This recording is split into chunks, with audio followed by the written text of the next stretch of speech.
This program features live coverage of an African safari and may include animal kills and carcasses. Viewer discretion is advised. The sun is out, the sky is blue, the elephants are playing in the water. Welcome to this live safari.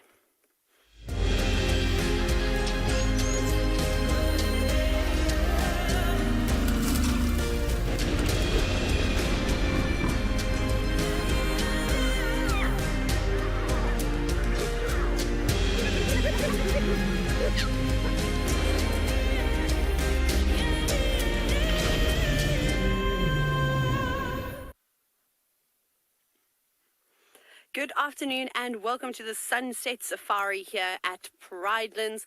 We are sitting at Ndlovu Dam right outside the Eco Training Camp watching a bunch of grey giants quench their thirst on a very hot afternoon. Well, it's actually not too hot to say this and I'm already wearing a jacket. My name is TAYLA and on camera with me today is Gert.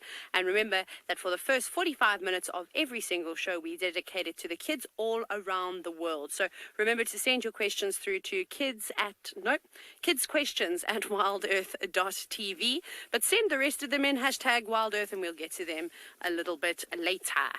So, children, what questions do you have for me today? Hopefully there'll be something about the elephants. Maybe it is your first time watching us. Maybe you've just discovered Wild Earth. And if you have, let us know. Get your parents to help you and ask the questions for you. But it would be great to get to know you all. We've had a whole lot of elephants here and they've been doing different things. That one was drinking water.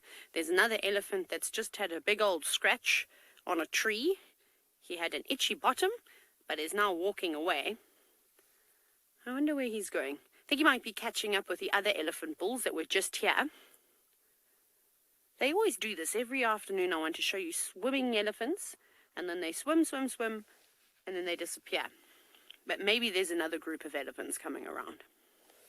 I think there were actually some more behind us, but we'll look for them a little bit later. Here we have one of the smaller elephants at the dam. He's not going anywhere. He doesn't seem to want to have too much fun either. He's very, very thirsty. He's twisting his trunk around. Let's see if he stirs his trunk in the water to find the nice clean stuff, or if he's just going to drink it straight away. Nope, doesn't like that. See how he did that? Slurped a little bit up. I was going to say spat it out, but squirted it out. And then grabbed another trunkful. Debbie, my day wouldn't be complete if it didn't consist of having elephants in the afternoon. Oh, now he's going to climb all the way up that steep bank. You can see how much effort he has to put into it. Sometimes they go onto their knees, and I think that's what an elephant has just done. There are much easier ways to climb up that wall, the dam wall, but it's always entertaining when they go that way around. And now he's hiding behind a tree. Cheeky elephant. They actually came right into camp today. Some of them were standing around some of the students' tents. There were definitely some people worried that they were going to take their laundry off of the washing line. But it's not just me taking you on this virtual safari. Off we go across to Djuma in the Sabi Sand, where TRISHALA is going to show you all sorts of wonderful things.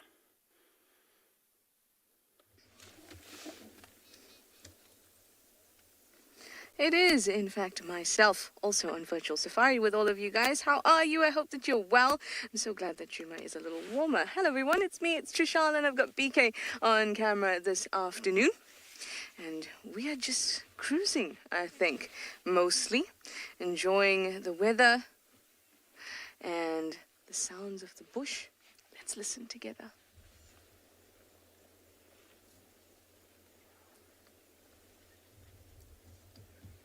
How perfect was that? We started listening. I don't know if you heard the wow. Just off that way. So that sounded like an alarm call, but it was quite far. Actually sounded a bit like a baboon. They sound very human when they go, wow. Oh, hello, gorgeous. Sorry, I didn't see you there. I didn't see you there. You're busy chomping right behind this bush.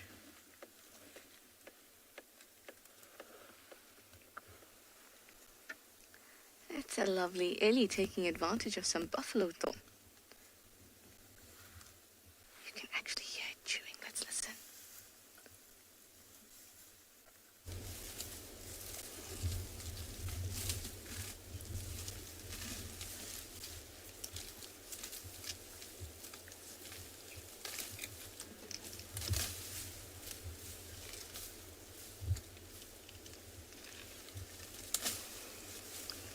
Sounds like this little guy has some family nearby. I can hear them, but I can't see them.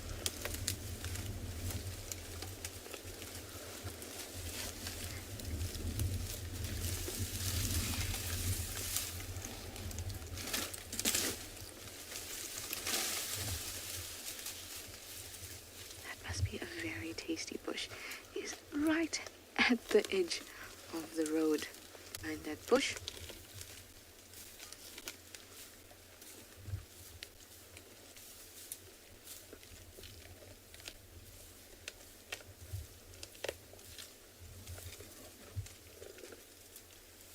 What an elephantastic start of drive we've had.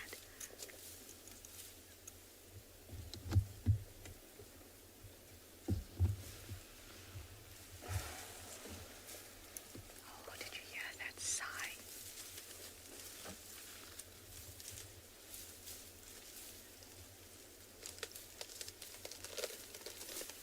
Now the Ellies would like this weather quite a bit. It's about 24 degrees Celsius, 75 degrees Fahrenheit here in Juma. So they don't have to flap their ears too much. But the occasional flap does just fine. And you're gonna move so the kids can see you. You can hide behind that bush.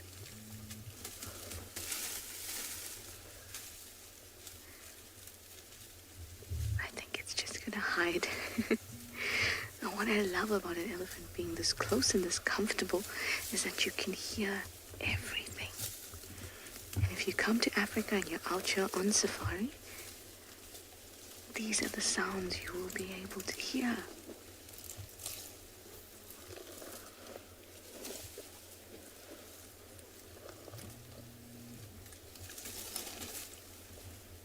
So it's like you're right here with me and this elephant. And the fly that you can probably hear buzzing around.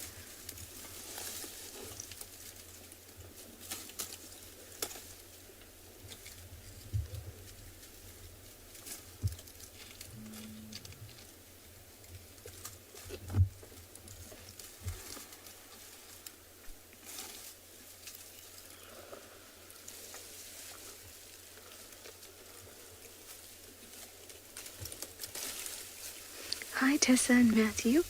You'd like to know if animals have a taste buds like we do. They do.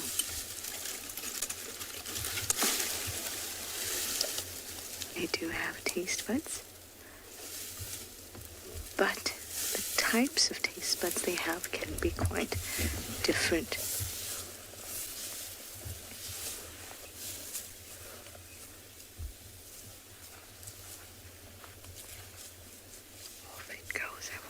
Find the rest of its family.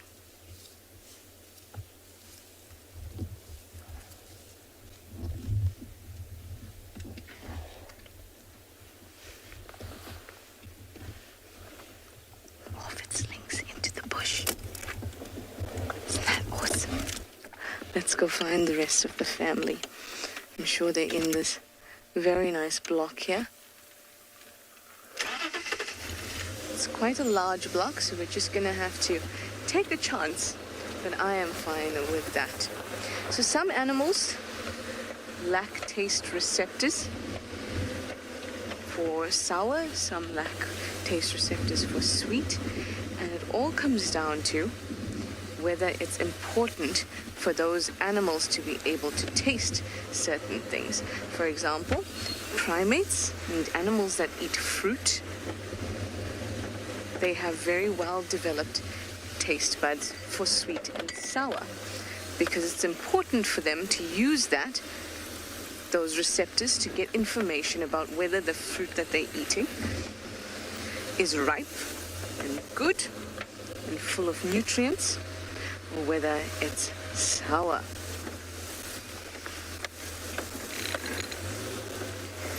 So it all depends on what's going to help that animal survive. That's the way that nature works. Anyway, TAYLA has a whole lot of ants, and I'm sure that they do have a taste for sweetness.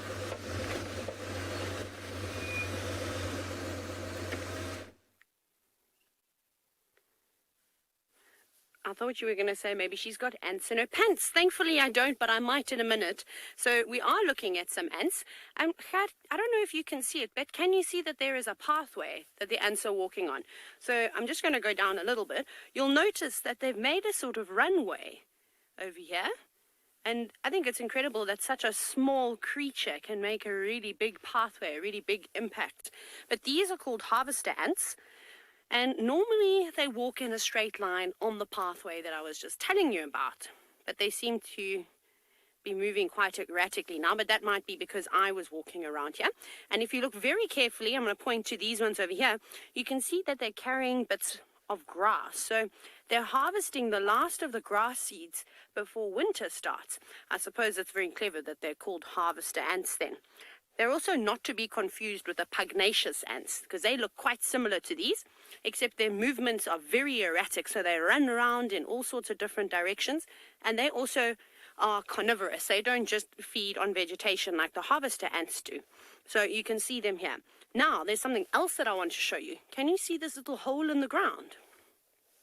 So, that is a little conical pit, and that's made by an antlion, which is actually a ferocious little creature, a little insect, and it is the larval stage, what will turn into an adult antlion. It kind of looks like a dragonfly with floppy wings.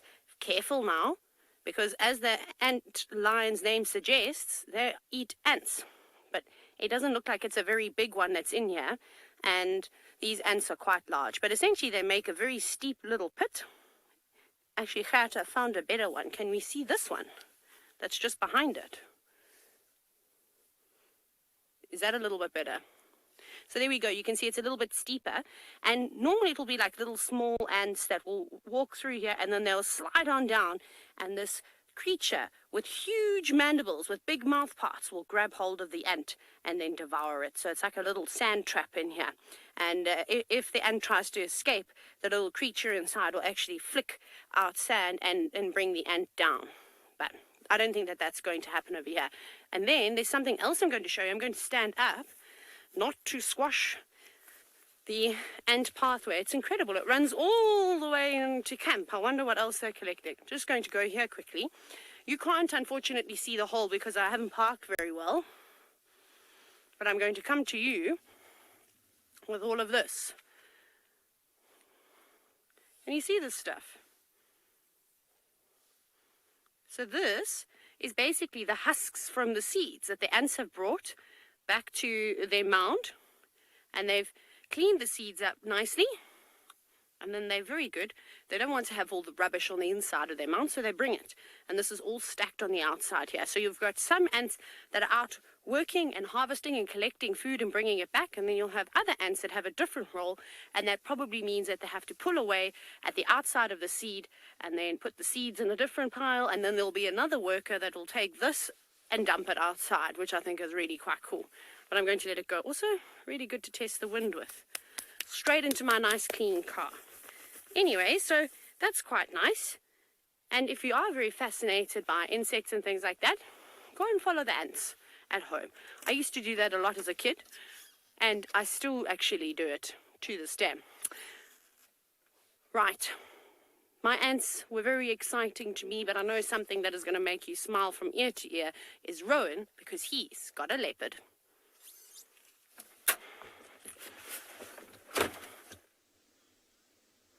Ah, that was the perfect timing. Good afternoon, everyone. and welcome to And Beyond Ngala. You are with me, Rowan, and then of course OD behind the camera. And what we wanted to do this morning, and we never actually got around to it, is come check what the Nyala female and her cub is up to. So there's still a little bit left of the carcass. It's a bushbuck carcass just to the left of this leopard. So from this angle it looks like this is the cub, Nyala female's female cub. You can see the nose is still very, very pink, just sleeping in the tree in the scotia. But she's been facing the other direction the entire time until you guys came across to us, and now she's facing us. She's actually very, very nice. But you can see, look, very sleepy. Be quite nice and cool in the shade, and looks very comfortable on the branch here. Although I must say the stomach looks rather big. I think she has feet, or she's been feeding recently. Because, I mean, judging from here, it's tough to see the carcass. It was also very tough to spot this leopard, by the way. But Odie did a phenomenal job. There's maybe a leg and a head left of the carcass of the bushbuck, but not too much. No, so sorry, we're just discussing whether we can show it on camera, but I think there's just too much of this tree in the frame. If we try swing that way, a little bit tough. Good spot for a leopard to hide though. We're not too sure where the mom is. It's very possible that she's actually at the base of the tree in the long grass. Susie is saying that this is a stunning leopard. Susie, we've had an incredible day, I'll be honest. This is leopard number 3 for us for today, and of course the third young leopard again. So just like the other 2 that we saw this morning, this one is just about 14 months old. It's about half a month younger than the 2 leopards that we found this morning. So absolutely just an incredible day for us. Oh, there we go. Something's attracting her attention. And look at those beautiful eyes. Okay, of course you're going to lie down with your head to the other side. So we're actually going to loop around and check if we can have a better view from the other side. But for now, we're going to send you to TRISHALA with her dust bathing elephant.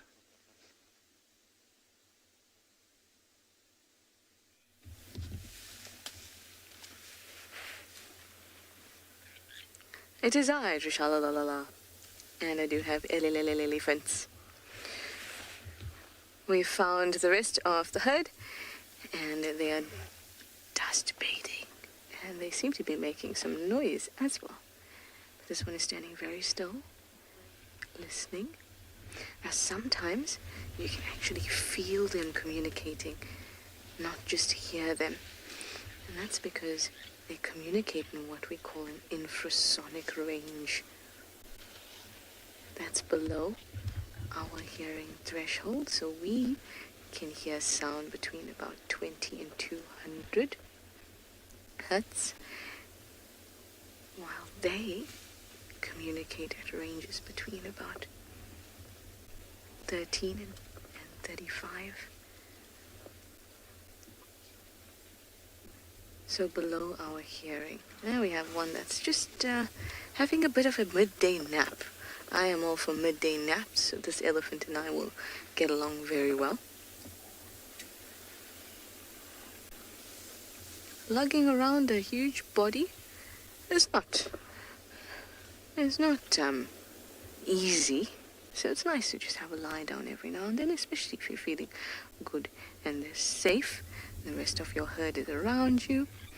There's another one nearby flailing, just at the head of this elephant.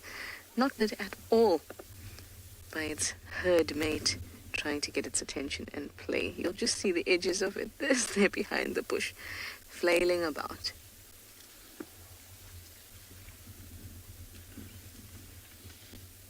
Oh, wake up. I need to play.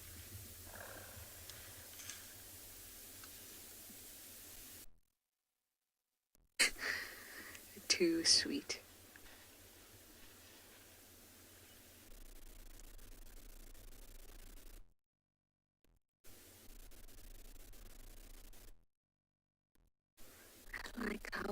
get up, they use their trunk to kind of swing weight for momentum to lift themselves up.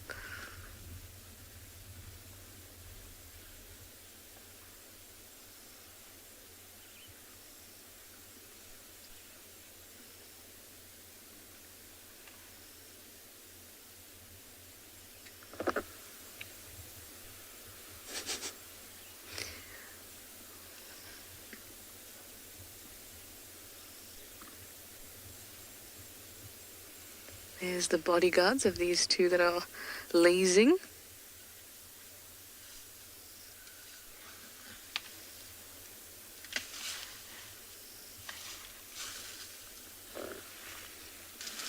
And I'm gonna grab that one again from you. I heard elephants and cats, and I thought I heard fat elephants being bad for cats or something like that, but Emma's gonna give it to me again. Oh, that one just looked like it did a mic drop there when it dropped that branch. Oh.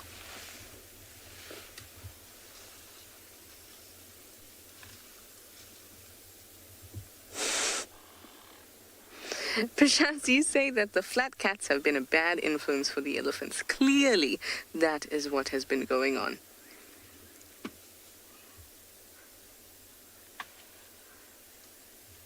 Come on. You need some help to get up. I'll help you.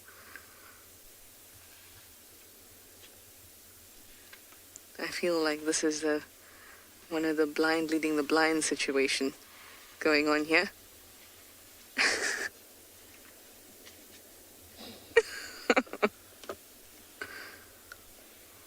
Hi, Show. You'd like to know, do elephants always hide behind bushes? And if so, why?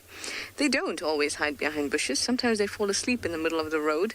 Sometimes they pass through straight in front of the vehicle, especially if you're patient and you wait for them and you can see what direction they're moving in.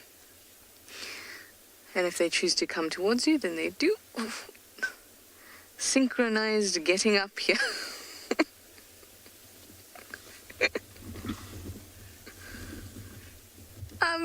I've made it.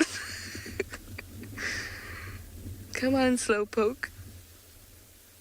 And off they go. So I show elephants don't always hide behind bushes. In fact, when an elephant deliberately hides behind a bush, it's actually not a good sign. And I've always felt, I'm just going to move a little bit further ahead so we can see them through the gap. I've always felt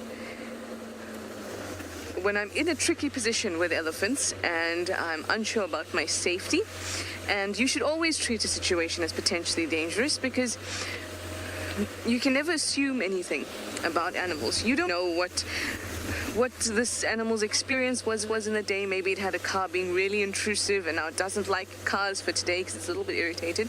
We don't know what it's been through in one day or in its lifetime, so we don't want to just assume things about them.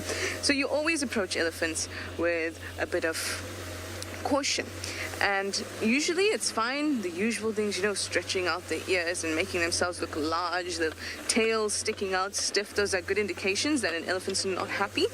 But I have found that in a situation when I find myself feeling most threatened, it's when an elephant decides that it purposely wants to hide behind a bush.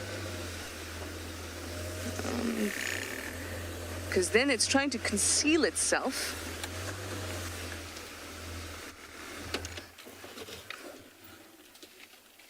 And when it tries to conceal itself and still has that aggressive energy about it, for me, it really feels like it means business. Ellies all around, people, all around. The TAYLA also has some Ellies, and that one's definitely not trying to hide behind a bush.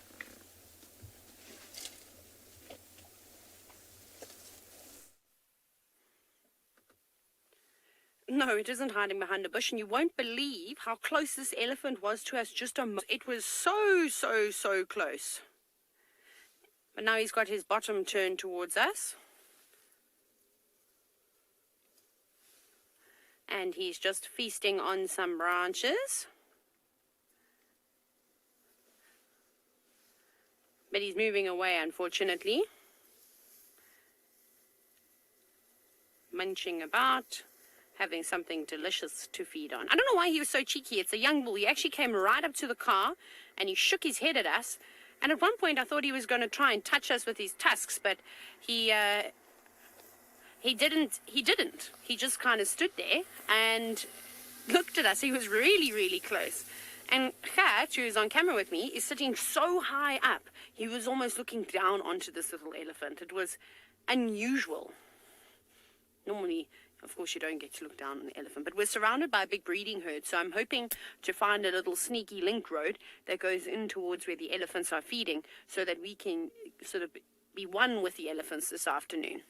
I think Trishala and I both enjoy spending time with these lovely animals. Like I always say, it's like therapy. It's like if you were to come home and play with your dogs and they're excited to see you. I don't know if the elephants are excited to see us, but I'm definitely very excited to see them. Perhaps it's more like a cat and a human relationship, one-sided.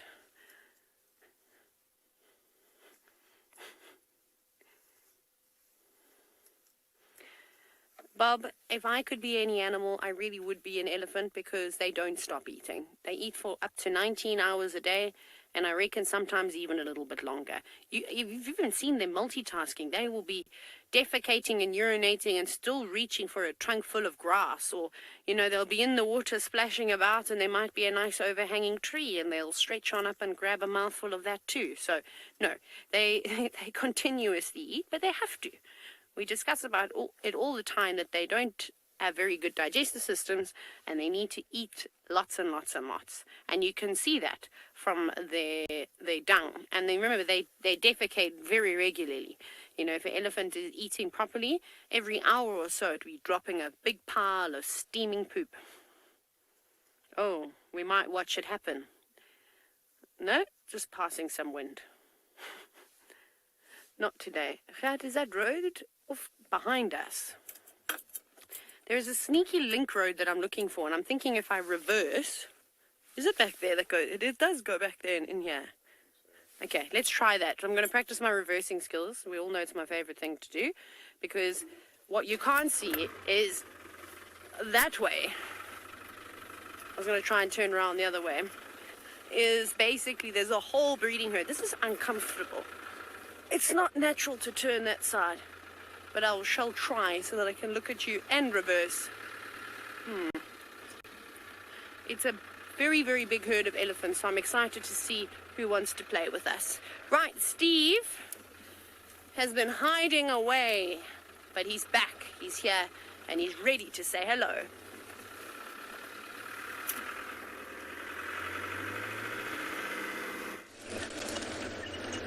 Good afternoon, boys and girls. How are we doing? Welcome to my vehicle. My name is Steve, joined by Davy. He's still on camera, and very excited to have you with us. We are coming to you currently live from Tswalu Private Game Reserve in the Sabi Sands, and well, we are very excited to have you on board.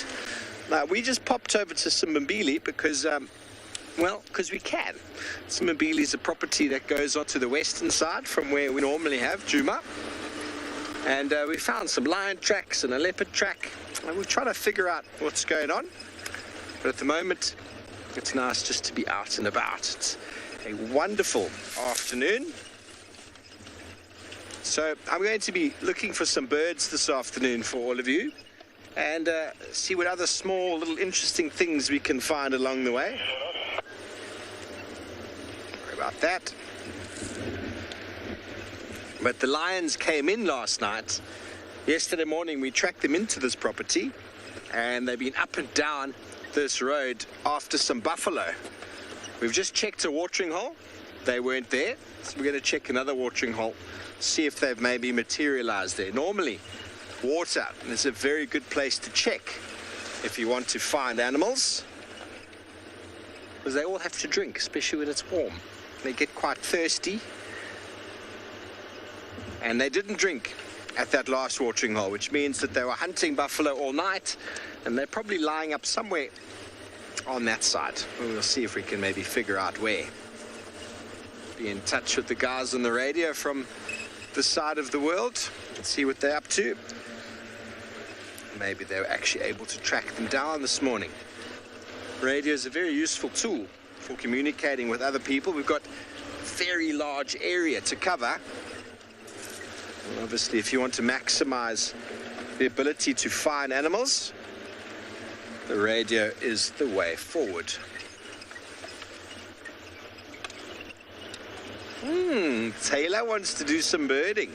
Excited to do some birding between finding lines. Well, TAYLA, I hope to oblige. We are always keeping our eyes peeled for birds, and it's actually sometimes the easiest way to bird is when we're live, because if we see a bird and frame it, obviously many birds fly away very quickly. So if we have to wait to come back, often they fly away. Hello, little Testicular, I can hear you.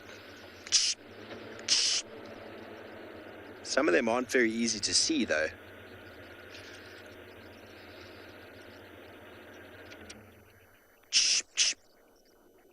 He's gone through the back there. A little rattling his Testicular. I can't see him, though. Makes a very nice, loud alarm call. That, boys and girls, in the birding world is called pshing, spelled P-S-S-H-H-H. Basically what you're doing is you are mimicking an alarm call, which many birds respond to. They'll often respond to an alarm call and come out and also shout. And then you could get them coming out, especially those ones that are very cryptically colored and hiding. But you mustn't do it too much. You mustn't do it in the breeding season all the time as well, because you have the potential to attract breeding females and males off of their nest. So there's always ethics involved in birding.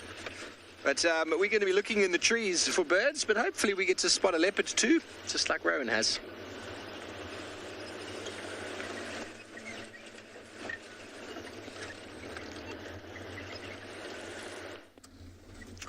We came around and we found the mom, the Nyala female. So she is basically 10 meters away, maybe 12 meters away from the tree that her youngster's in, just resting, just sleeping it off. The youngster is about 10 meters away from us, nearly at eye level. It's actually quite cool, because this scotia droops over the river. So you could just make out the youngsters, the tail, the paws and everything hanging down there. And then we've got a hyena lying down behind us somewhere, waiting for his little bits and pieces. There's really not too much left of the carcass at all. It's basically just hanging on skin. So yeah, not too much left there at all. But of course I'll try finish all of it. Don't let anything go to waste, because she doesn't know when the next meal is going to come around, when she can. I mean, she'll probably, in all essence, try hunt again maybe tonight or tomorrow.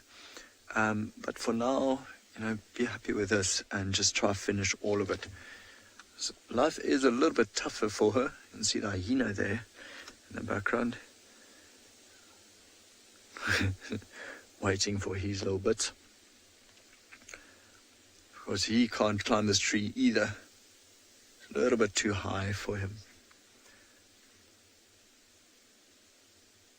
In essence, that's why leopards take their carcasses up a tree, is to try hide it away from scavengers or the predators. And it's a good tree for her.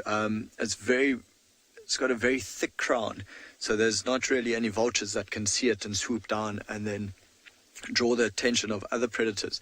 Don't know if you remember 4 days ago when we had all the vultures come down on an impala carcass, and this alerted the lions to where this impala carcass was, and then the lions rushed in, and it was just one predator after the other that had a turn at this carcass.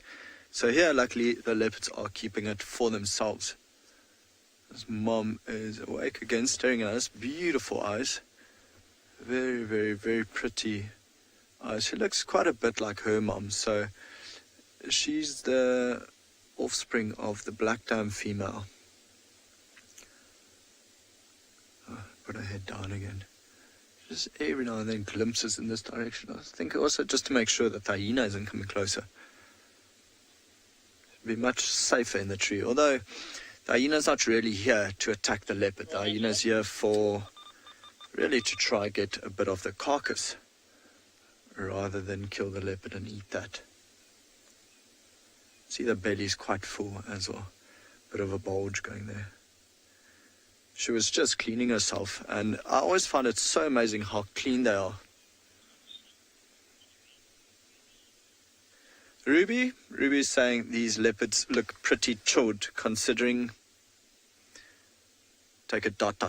So considering the circumstances, considering that there's a hyena here, and considering myself and OD are sitting so close to them. You can see her head, she raises her head every now and then just to look around. And yeah, this is exactly what she was doing when we just got around to this place. But now, oh, there we go, head down again. Looks quite comfy. I think the grass must be quite soft there. But it always just amazes me how clean they are, how white the bottom of the stomach and all of that is, considering they spend their entire lives out here in the bush. You can see that ear flicking, just being irritated by flies constantly. I think that's why she keeps licking and waking up. But yeah, good find. He just reminded me leopard number 4 for the day. I think we've done well. Owen's also saying she could win a competition with those whiskers. I must say, she's, yeah, very delicate looking leopard. Very, very pretty.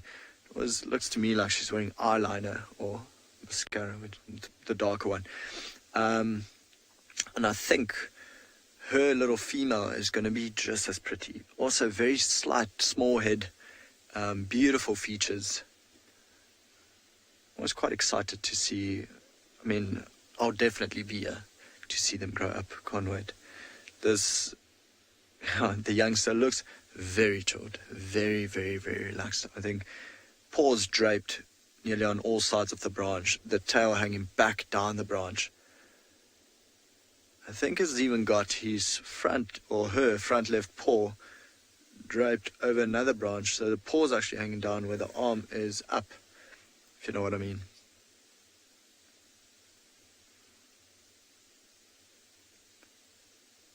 Nice, comfy, shady spot there.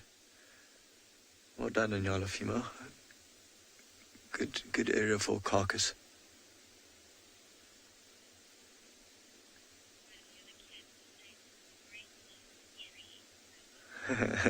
So I think a lot of the kids are saying this is a great leopard tree. I have to agree, it is. I mean, photographically, no. For us, it's not the best, but for them, it is. It honestly is. And I must admit that sometimes when they are successful with making a kill, they'll drag it past the most incredible trees and, you know, put it in a horrible tree. Like a small, I don't know, just weird tree. You wouldn't think they would actually stash their carcass in there rather than the tree right next to it, which is beautiful and high and great. But she's chosen well, I must say. I agree with all the kids. It is indeed a great leopard tree. See, the youngster's slowly waking up now, cleaning its paw. Oh, excuse me, cat allergies.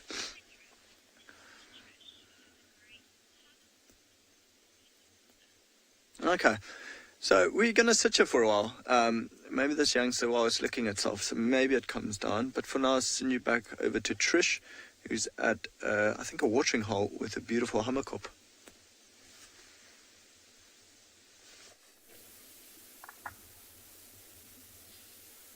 Hi, Am, and you were about to see a hammerkop. Oh, it's been good to us. It was just about to take that corner and get out of sight after basically traversing half of the dam's water's edge. Let's see if we can catch up with it further down. It's on a mission to find some food. They like some nice big aquatic animals. I've seen them with huge frogs in their mouths.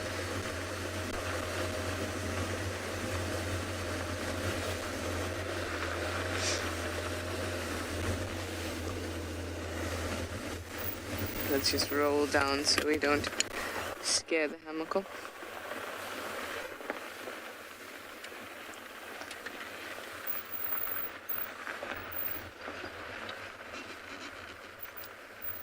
Oh, there we go.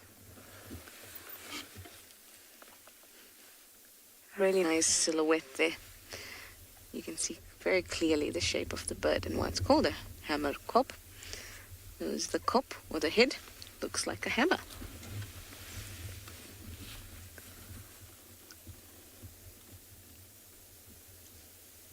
Oh, did you catch something?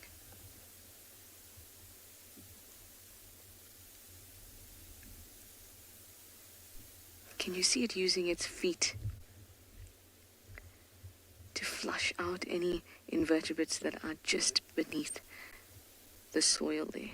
Now it's got a pectinated middle toe, which basically means that it's comb-like, so it helps even more to move aside sediment so that it can get any invertebrates that are tucked just below it.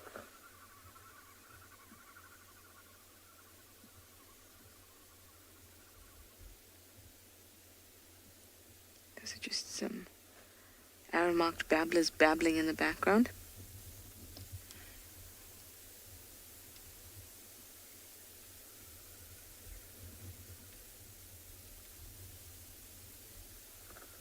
Cassie, you say this bird is actually really cute. Are there any that aren't? Oh, I feel like it's showing off with those types of tricks. You know, when you throw something out and you catch it with your mouth. I'm sure that thing has a name, that type of trick. Looks like it was showing off there. Show us again.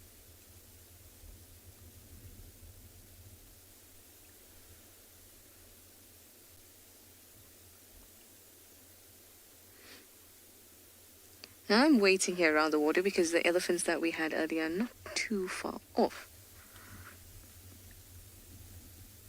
Oh, just gorgeous. And I think this hammerkop has a good idea by trying to get as much food as it can before the elephants come and visit. But also the elephants might upset the sediment even more than it could possibly imagine. It could get very many invertebrates. Tasty morsels indeed. All right, well, I'm going to send you over to Pinda, and beyond Pinda, they have some lions for you. So let's go and see.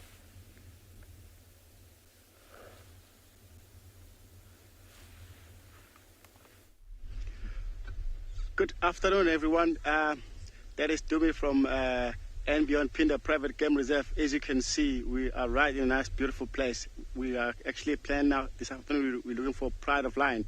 If you look far at distance, you'll be able to see just a single lion at the moment. And if you look on the right hand side of there, there's another two. I'm not quite sure how many lions are here, but we'll take a look and see as soon as we recognize or work together. Okay, enjoy our sighting. Stay with us. We'll be here for a little while.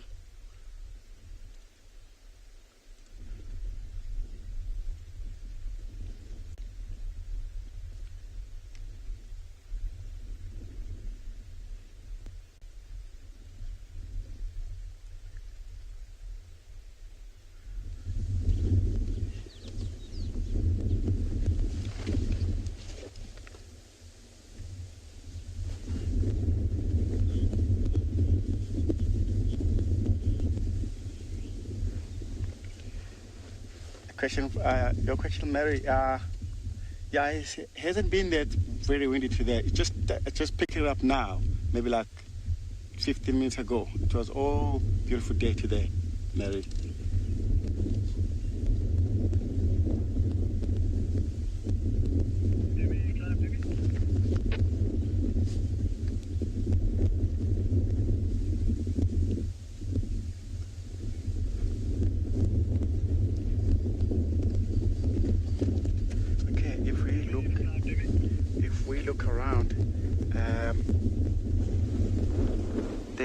Another lioness lying, but it's very difficult to see because the grasses look very similar to her. And also in our right hand side, there is another young male is just lying to the thicket here. Maybe later on he's going to get up and walk. Tough view, but Marcel is going to try to see if he can zoom it out for you guys. But just around in the bushes right over there, quite difficult one. They were being some impala, but they ran away from them because it's pretty much open up here. They pick it up and the wind was supporting the impala and they ran away quite easily.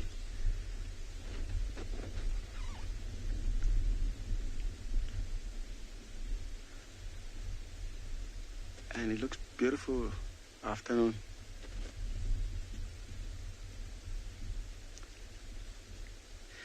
Peter, yeah, these lines, very peaceful.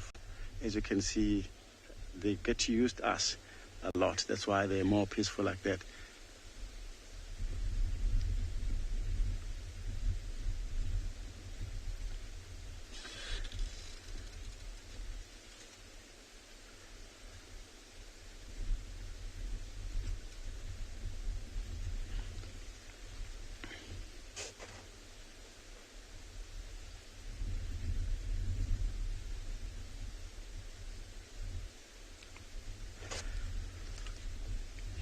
Okay guys, we have some wildebeest in a far distance, in our left, in an open area in this grass here. But we'll stay here for a little while and we'll send you across to guys with the leopard there.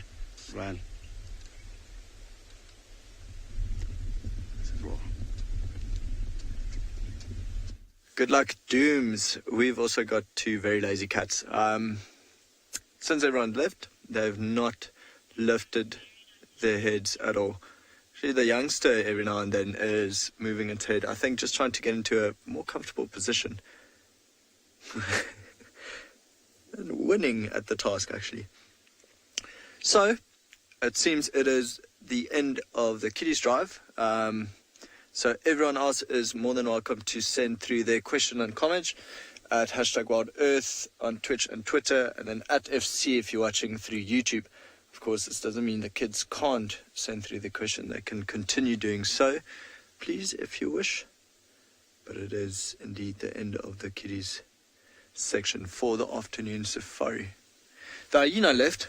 That's pretty much all that happened. So we heard the grass crackle, the mom looked up once, not even for very long, and then the hyena just strolled off. Don't think he went too far. I think he might have just looked for a better shady spot. Might actually be right behind the vehicle, I don't know, I'm not too sure. But the leopards are still just very, very chilled. They're quite a hard tree to look into because of the sun. It's right behind the scotia, so it's right behind the youngster. I think the sun flare might be a bit hard to focus on. So we're going to focus on the mom for a bit. Even her, as you can imagine, and I was saying it this morning, but yeah, you could walk past 5 meters away from this leopard and you won't see her. She's lying in the grass like that. Especially if her back is facing you. You might see a bit of white on the stomach if you come from this side.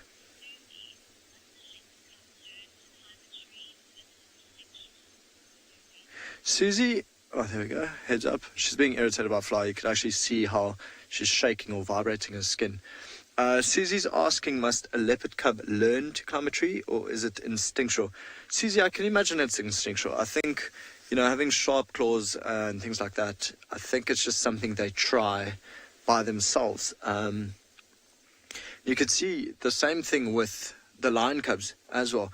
They haven't ever watched, especially with the Birmingham, now that we have the very small youngsters and the older cubs, the youngsters just try to climb a tree by themselves, having never seen the other youngsters try to do it. So I think it's just very instinctual for them to know they are cats and they climb trees. I don't know if, Susie, maybe if you have your own domestic cat, it's not like you went and taught it how to climb a tree. It's just by itself. It kind of knew I can climb a tree, and so it tries it. We often get the question, how old must a leopard be to be able to climb a tree? And I think I've seen a 7-week-old leopard already climbing trees. So very, very, very quick to learn. Not a big tree like this. So I've never seen a 7-week-old leopard climb a tree like this. But climbing small branches, small trees, it can definitely.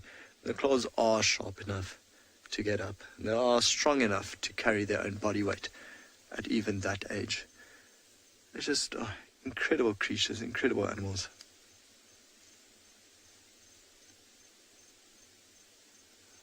I wish this youngster would turn around and face us.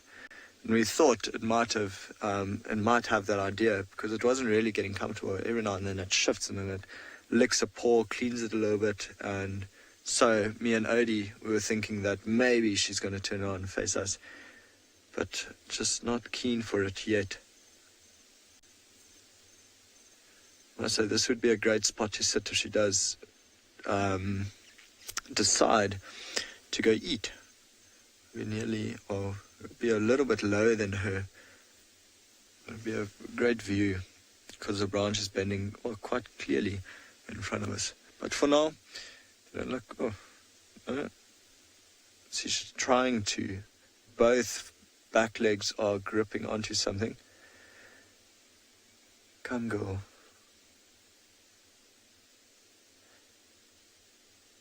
So it's amazing that she is so relaxed, that she's so relaxed with us now. But if you find her and there's no carcass in the area, she runs away. Emma was saying she does not look comfortable at all. So of course this is Emma in FC. It's her birthday today, so happy birthday, Em. Who still owes us a cake, and I think Emma, your mom Linda Openshaw, would agree that this cake needs to come soon. I think she looks rather comfortable. I don't know, actually.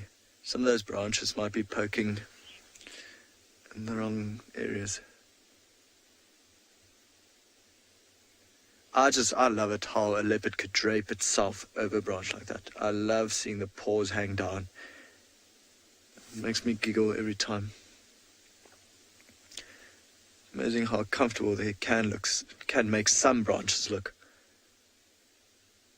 But not this one at this stage, clearly not. You can see the back legs are up again. Oh, come turn around. Thinking about it, her head's up. No. She's actually draping her head to the side now, to the left-hand side, and resting it on a paw. I think a matter of time, and then she'll come down the tree. Of course it's more comfortable for them to sleep on the ground rather than a tree. But it's safer, especially for the youngster, to be in the tree than on the ground. The hyena would much rather attack a youngster than a fully grown female. Ooh. I think she's looking for a pillow. She's now got her head on one of the branches sticking out of the main branch. That doesn't look comfortable. It's like her whole spine is twisting to the left.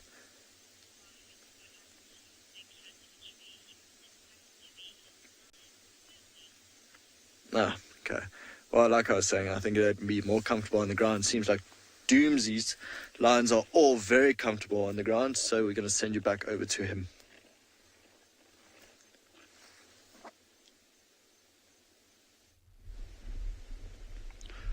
Welcome back, guys. As you can see, we are still here. We still have that lioness over right. She's just lying down. Still haven't moved yet. But yeah, we're hoping they're gonna move anytime by now. Never say never. Yeah, looks like they're very much relaxed, as you can see them. And the sun is shining direct to her beautifully. As you can see, they don't really worry about anything. As you can see, they're lying down.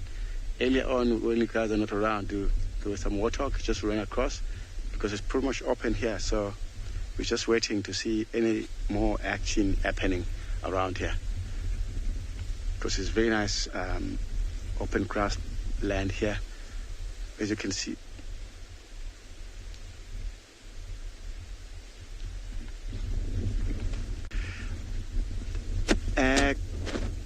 Good question, Carol, because we were trying to figure out earlier on to see how many at the moment, because sometimes you can find all in this pride together will be supposed to be 6 lions here.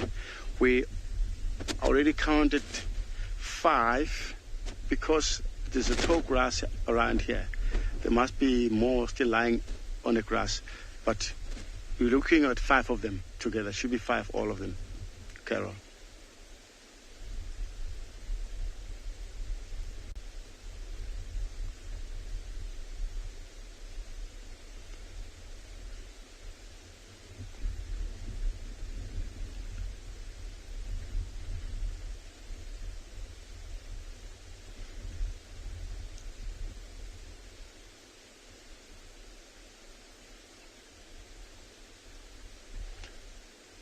It's amazing to see they're all lying down, no problem, not even bothered by the flies. Right. Yeah, it looks, the color is amazing, especially with the sun shining direct to her. It looks even more gorgeous. Luckily, we are facing in a southern direction. If you look from a far distance, quite a few cloudy, but the weather might change later, but still difficult to tell. Oh, look, she's up now. Oh, what she's doing? It must be a fly or something small bothering her. I'm not too sure, but could be anything like small ants. But now she's up, or could be there's lizard or something. But now she looks like she's coming back towards us. Oh yeah, lovely sunlight directing to it.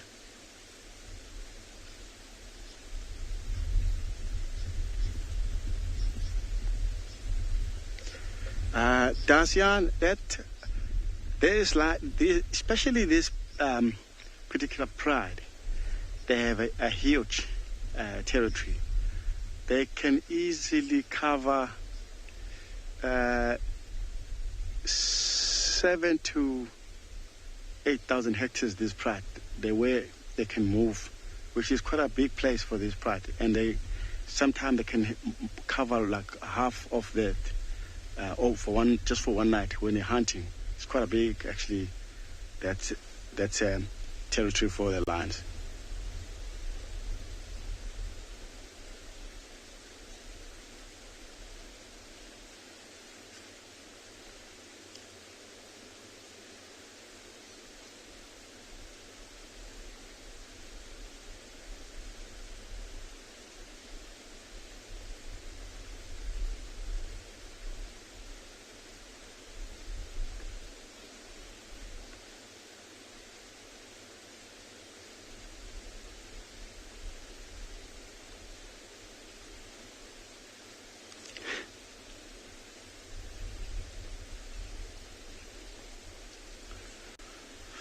Wow, looks like these lions are going back into the grass again. As you can see, the view is quite difficult to see them now.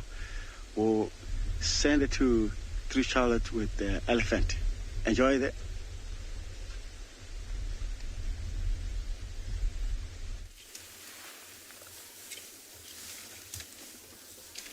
They're coming out of the woodwork. My elephants are, and there's a very interesting individual there on the right. She is tuskless.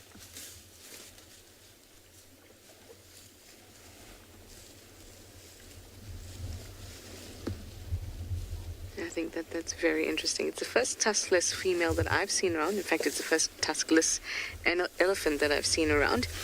It is more frequent in females than in males.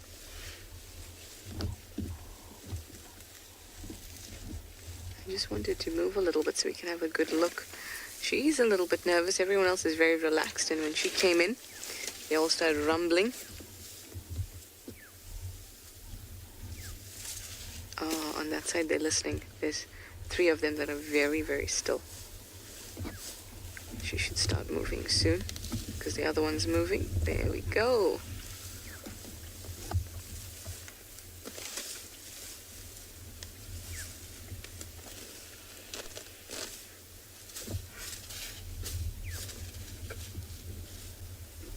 I'd love for her to move.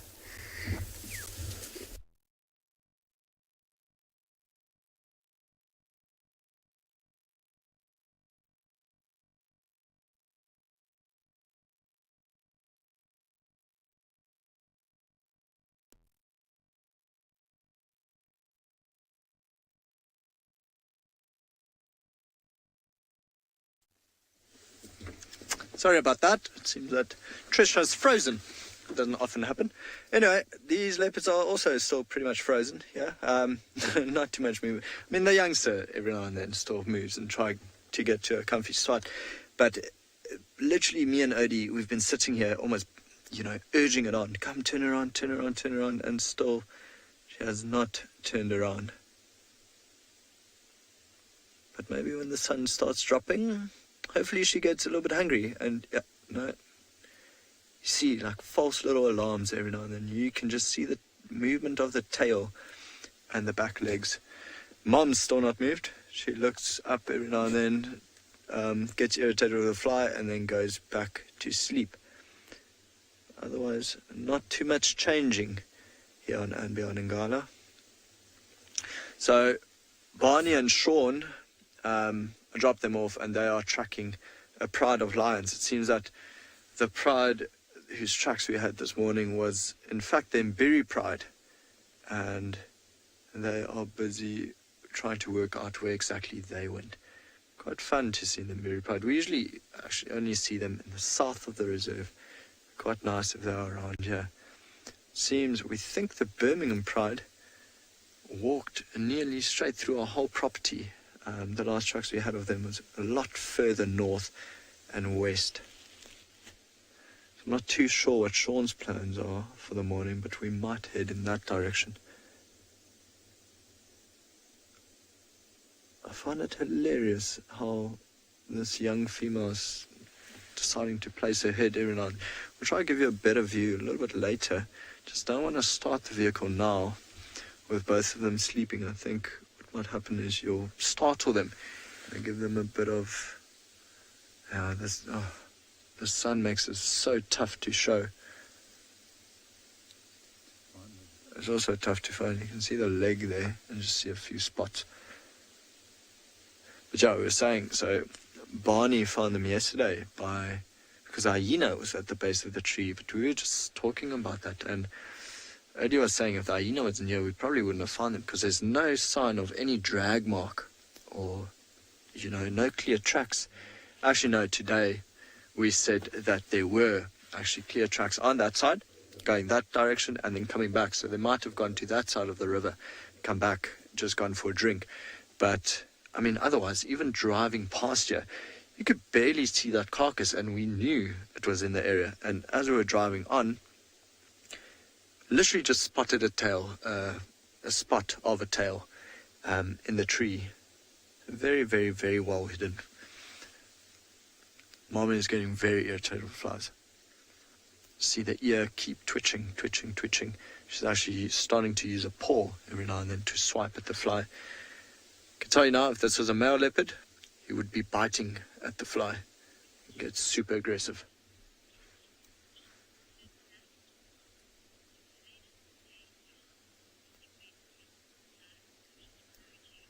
Dove is asking, do leopards' feet, so I'm assuming the pads turn back to white, or do they stay black? So Dove, they stay black. It's part of the pigmentation of a leopard, so they'll be dark throughout their lifetime. It actually might even get a little bit darker as they grow older. But yeah, no, they'll never turn back to white. If you are referring to the pads at the bottom of the feet, which I think you are referring to, those are going to stay dark forever. Yeah, you might actually get a better view of the youngster's pad. There we go. I think that's what you are referring to. So it doesn't matter how much they clean them, they're going to stay dark or black. Actually, both of these leopards have very, very, very small feet. We're saying we've often confused Inyala female's tracks with that of a youngster, thinking there's a young leopard in the area, and she's very, very small leopard, very slightly built. And I think the same thing's going to happen with her young cub, the one hanging so uncomfortably in a tree but refusing to move for us. Well, you can't have everything. I'd say absolutely wonderful to be able to spend this much time with two leopards that are actually quite notorious for being unrelaxed.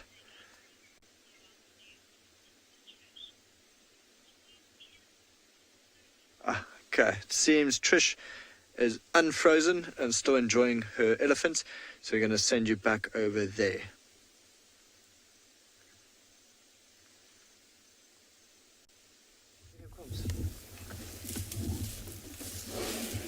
Well, elephants are moving quite slowly, but there's some action happening in the body.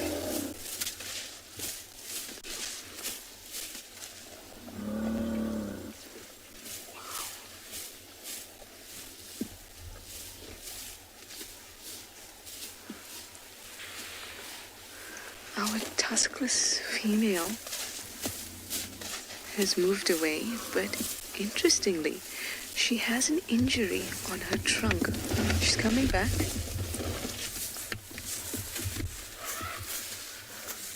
I want you to keep a close eye on her trunk.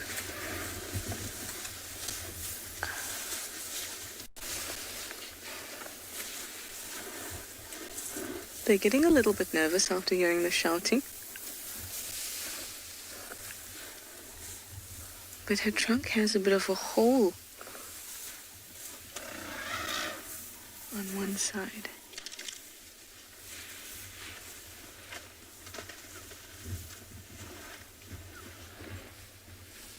Sorry about our aerial there, guys, but they've all moved behind us.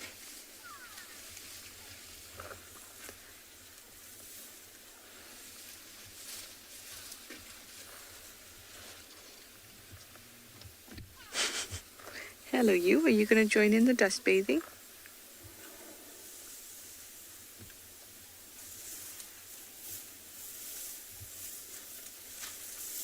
See that trunk there? Can you see that edge?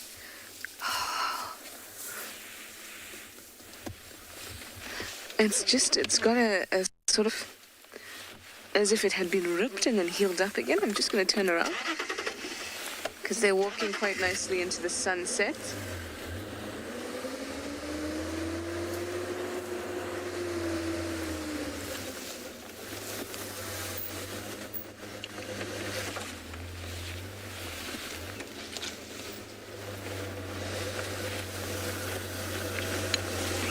Here's Tuskless looking at us. I'm just going to keep a little far. I'm going to be back like this.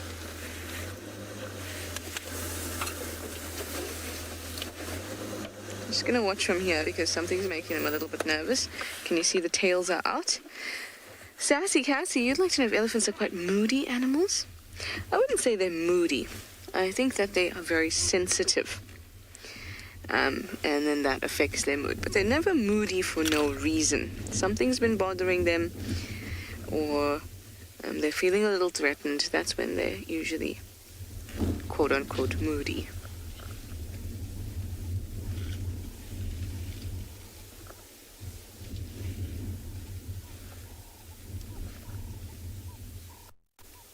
I have a feeling there may be a male down in that drainage that is pursuing.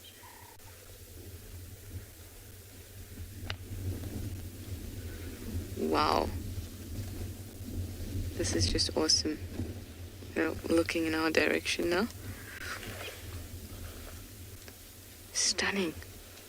Beautiful light, beautiful bush, vegetation, and these amazing, amazing animals. They're truly one of my favorite things to see out here. And if you love them as much as I do, which I'm sure you guys do after spending so much time with them, please help us and help yourself to continue spending time with them by going over to our support page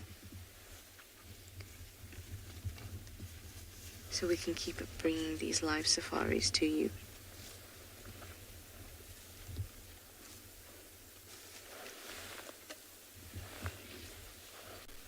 And I just keep swinging my head around, waiting to see the male that comes bolting out of the bush in a way that resembles someone in a club saying to you, "No, please, I just want to talk to you. No, I don't have any plan. I just want to say hi. Can I not just say hi?" That is the exact exact mood when they come out pursuing, because they're not running as in to gun down the female. It's a very gentle kind of, no, don't go, I just want to talk. Well, she's kind of like, nope, I know exactly what you were after and I'm not interested. Hi, guys. There's still some more coming out from behind. Hi. From the drainage. Hello, Special. Hi. Do you know me? I know you.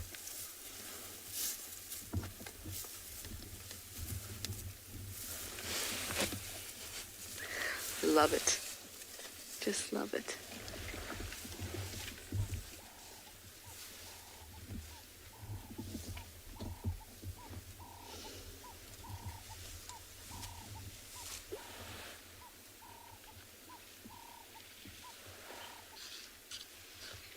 It is. It's a beautiful, beautiful scene. We still have some more streaming out of the Mulwati. Oh, going after that African wattle with the trunk stretched straight up. Gorgeous.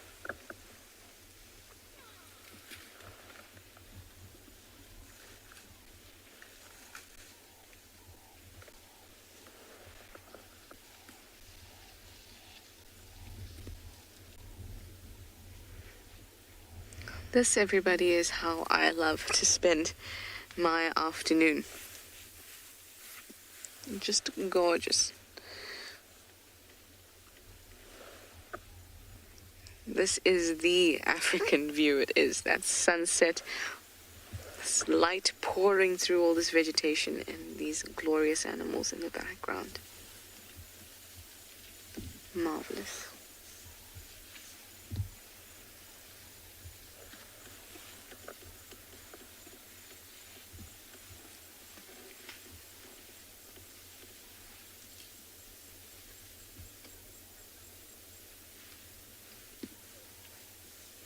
Sir 50, you agree with me. You say beautiful indeed. Just this calm, content beauty.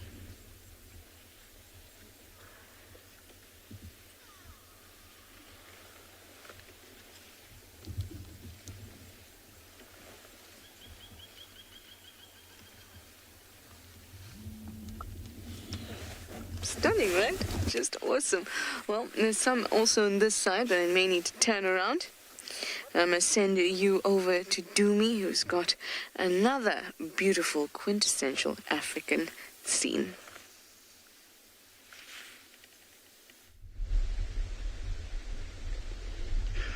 Welcome back, guys. We are still here with these beautiful lions. As you can see, they're just still lying down flat. But if you look, one of the lions is just lying there. She's just shaking her head just now. She's just been bothering by these flies. As you can see, they doesn't look like they want to move anywhere for now. And when I look at this lion, when that lion, young lioness does that, she reminds me one of the time when you find the lions climbing up on a tree. It's trying to stay away from a lot of flies around. And also when it's very, very hot. I've seen a couple of times, like a whole pride, they were up on a tree, tracking them on the ground, and suddenly we found them sitting up on a tree, which was it was amazing to see. Some people, they wonder if the lion can climb on a tree, but they do. They can climb if it is necessary. You can see, just keep on licking. You can see the skin keep on moving on her back because of these flies. They hate flies, the lions. Most of the cats hate.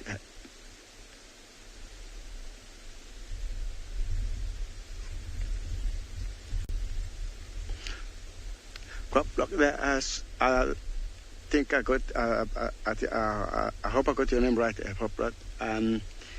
This time of the year, especially when it's very cold, less flies.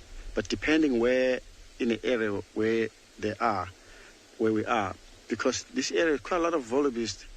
Most of the flies they were born in like a rhino or elephant dung, you still find few of the flies, but not so many. Mostly in the summer, we don't get so many flies at this time of the year, but a little bit. Hope you got that.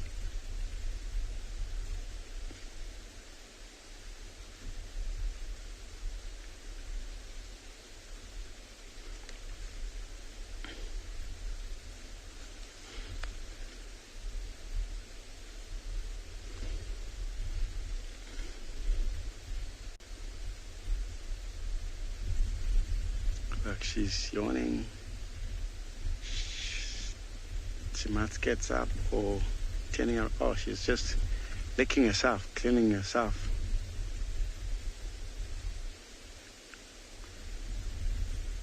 We got a video of actually 5, including the other one is just behind it. You can't see it, but altogether there's 6. Yeah, which is the all numbers here of these lines.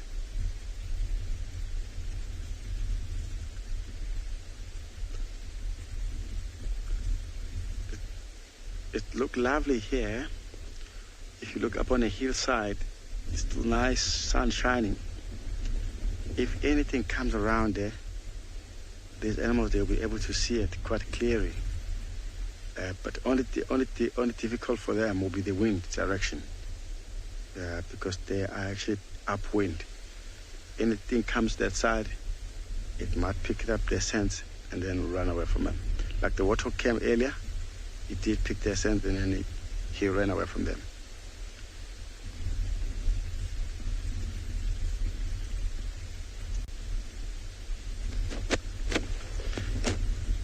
I'll just scan up there, see what I've got. Could be a log.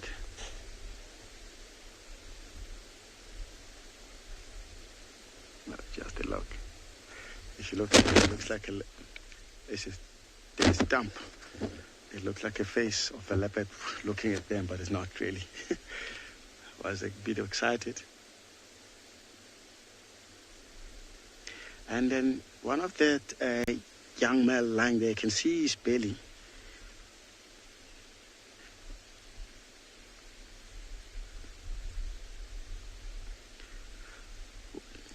Yeah, they're just lying nice and flat for now. While we're still waiting for them to see what they're up to, we'll let you guys enjoying with TAYLA, also with the line, trying to find the line there. Enjoy that.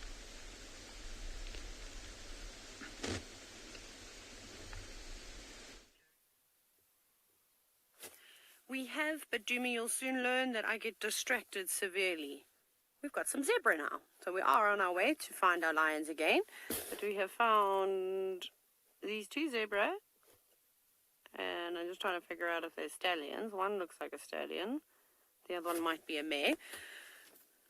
Where's my binoculars? Let me use those here. I suppose that's why I have them. But anyways, we've got 2 lovely Birchall zebras just feeding in the grass.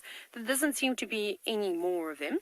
And I think I saw these 2 yesterday wandering about in the tall, tawny grass. They might be on their way to Leopard Dam to have a drink. That's sort of the general direction that they're heading in. But be careful. There are lions about. I think it must be the most bizarre thing to see if you came on safari for the first time, to see a zebra with its coloration out in the bush. Just considering, all the colors of the other animals. Black and white. Really does, when they're out in the open like this, stand out like a sore thumb. But when they're all together, they blend in nicely. They all look like one animal. I don't know if you've ever seen that when they run round in a herd.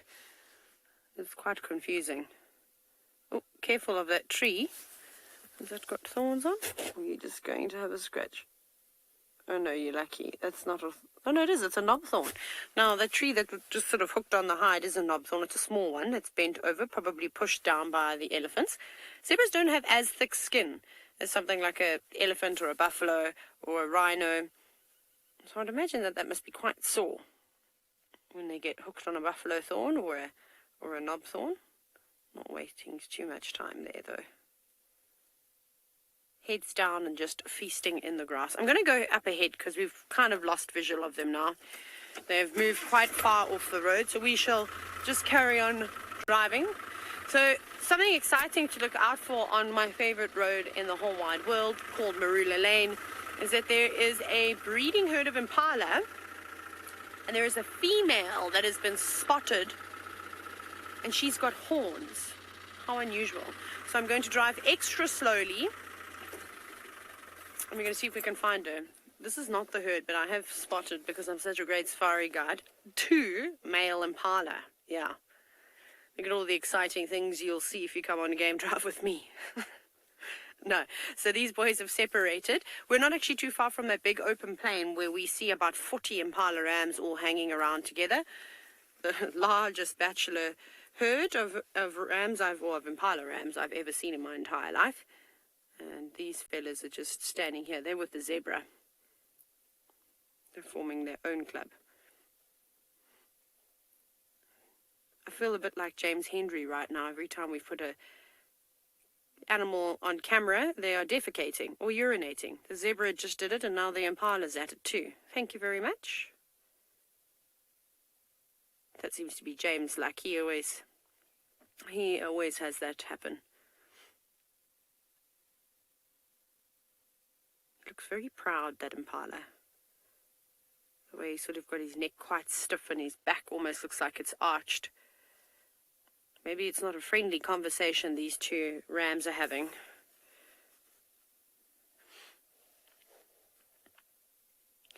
Vic, just going back to, of course, the impala, but talking about that ewe that has the horns, definitely, it's most likely a hormone imbalance.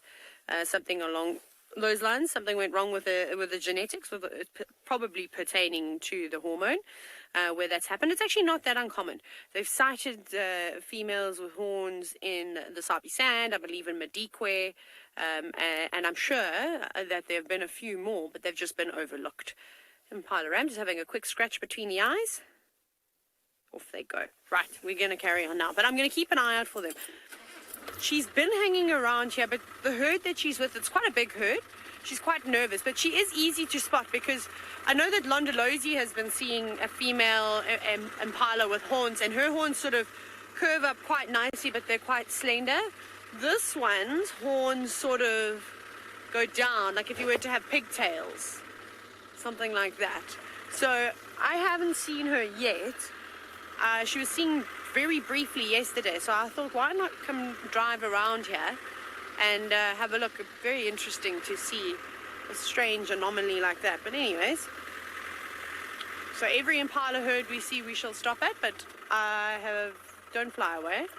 No, it flew away. Hornbills. Come and have a nice dust bath on the road, please, in this lovely golden light.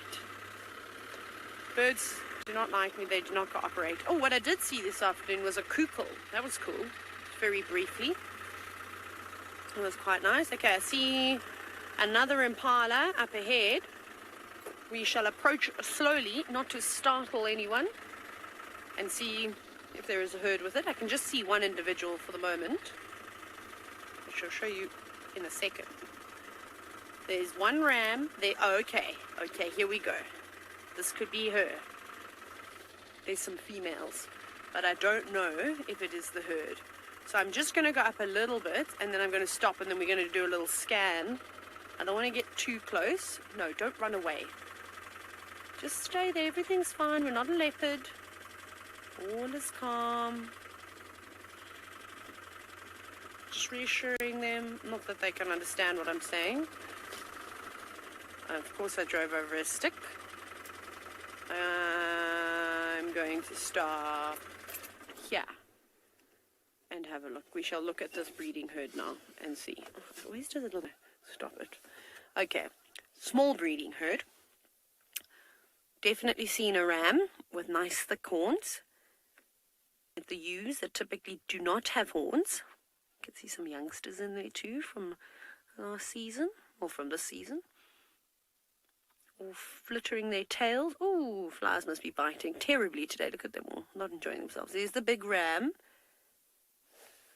I don't see a female fitting the description that I was given. I was also sent a photo. Very interesting. Okay, so it's not this breeding herd. Shall we move on to the next one? There's a whole bunch of impala herds that sort of live amongst here and keep moving around. It's prime property. Lots of nice grass, leopard dam just up ahead. They've got trees to browse on. It's impala paradise. Right, we're going to carry on. We'll search for that female to see if we can find her. Otherwise, next time you see us, we'll probably be at the lions. Off you go back to Dumi, who was just laying amongst his big cats.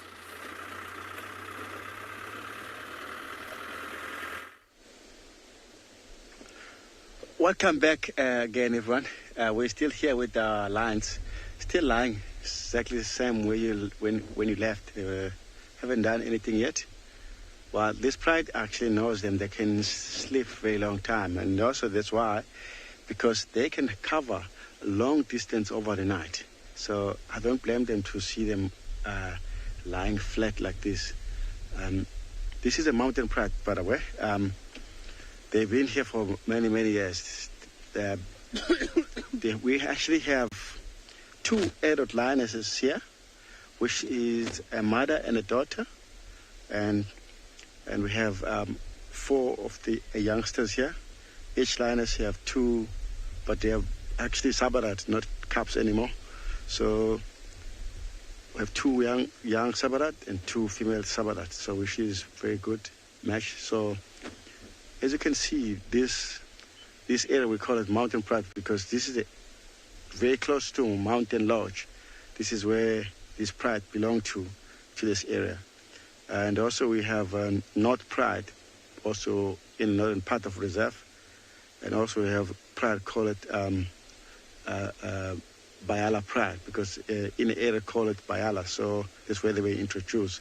So like this pride, they've been a very long time here. These are the pride was start here in Pinda, but generation to generation been always been sending to other places, like we trying to get a new genetic in the area, especially for the males. And also we have 2 brothers of the males with this pride, which they are not here at the moment. And they can also cover long distance to trying to check other pride. So they have a huge territory to make sure no other male around into their territory. As you can see, these ones just lying flat here. Look like last night they might be caught something, and because one of the young males has got like quite a full belly. She must be being a dominant by the time, whatever they caught, something smaller probably, because not all of them full bellies. Because what lion does, whoever gets first, especially for these young males, they will try to dominate.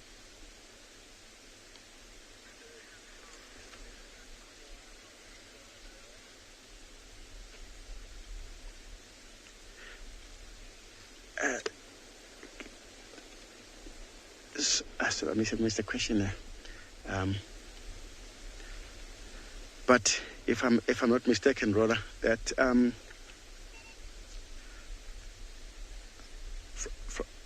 let's come from Rhoda.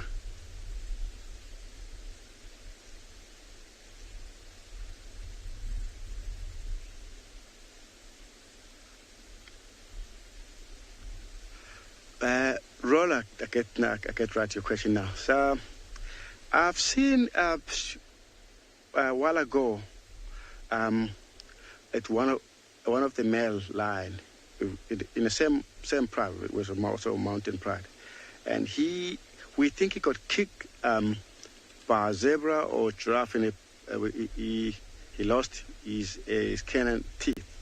It is causing sometime an infection, but it will eat. But it won't be like as normal. It will affect quite badly if they lost their teeth, and if that's one of the reasons. Because most of the lion, the age the age of the lifespan, normally they will die with all their teeth, unless they got a problem with the other wildlife, like I mentioned earlier, for like a zebra or giraffe kick them. And so, yes, they can get affected, Rolla.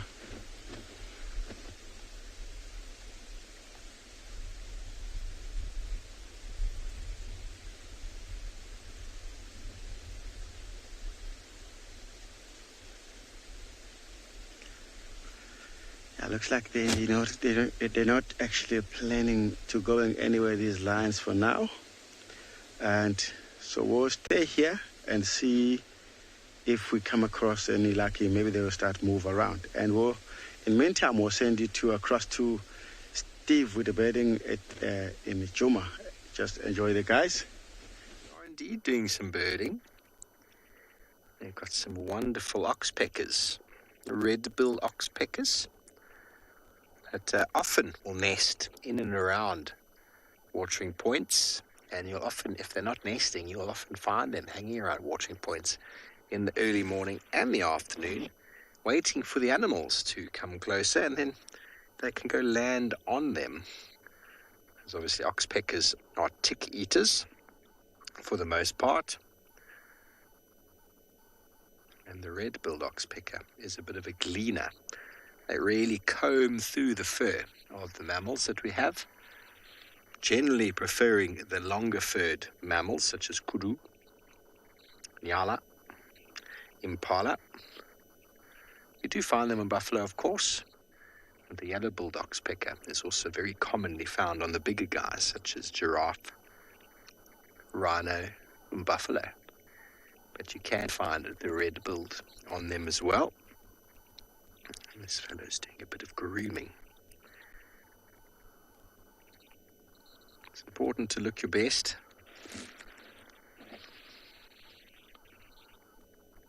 Valuable cleaning the flight feathers. Grooming the flight feathers makes for more efficient flight. It's like servicing one's car, or keeping your wheels pumped. Any bad performance in anything has a negative impact on your fuel, which costs money. Can I move forward there, Darby? A touch. Just move forward one touch. Get that other fella there. Good.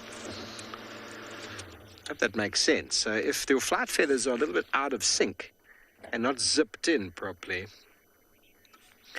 then it influences the energy that you utilize and it wastes energy. So it's best to have everything at top performance. Kevin, you want to know if we have honey guards in the area? Well, we definitely do. I've heard and seen the great honey guard once. Yeah, seen him once. I've heard them many times. They make this very nice Victor sound, and they are around. I haven't seen many, and I haven't seen the lesser honey guard in this area, or the streaky. What's the third one? There's another one there, which I've forgotten. I've seen up in the Kruger, up in the northern Kruger. But here we are at a wonderful watering point. I'll double check for you. We thought we'd get a few birds at this watering point, which we have done over the many days we've come here. But today, it seems like everybody's gone elsewhere. There's a party somewhere that we don't know about, Darby. Okay, let me just check. Honey guards, which the other one's called. Scaly-throated, that's right. Scaly-throated is seen right up in the north of the Kruger, up in a very nice place called Pufuri in the Fever Tree Forest. Awesome, awesome place to be. Okay, so now we spent a lot of time on Simbabili now this afternoon trying to figure out where this pride of lions has gotten to. And they're in somewhere in here. They haven't come out. We've done another loop around Baboon Pan. One-eyed Pan. This is our third loop of this pan today. We came here this morning. And I tracked the lions to where they left the cubs, and then they picked up the cubs, and then they moved again, and then there was another movement of cubs, and I do track, but sometimes I'm not the best. But it is an art, and it is a skill, and it's something that needs to be practiced. But it's getting to that time of day when the lions would get up and start moving, ideally to a watering point like that. This section of the block is quite big to where we had their tracks, but it narrows quite a lot just up ahead. And at least two lionesses came onto Juma at the top towards the Gari Gate, and then they came back again. And somewhere along the way found the cubs, moved the cubs, And trying to figure out then where they've gotten to has been a little bit of a conundrum. Let's quickly send you over to and beyond Ngala.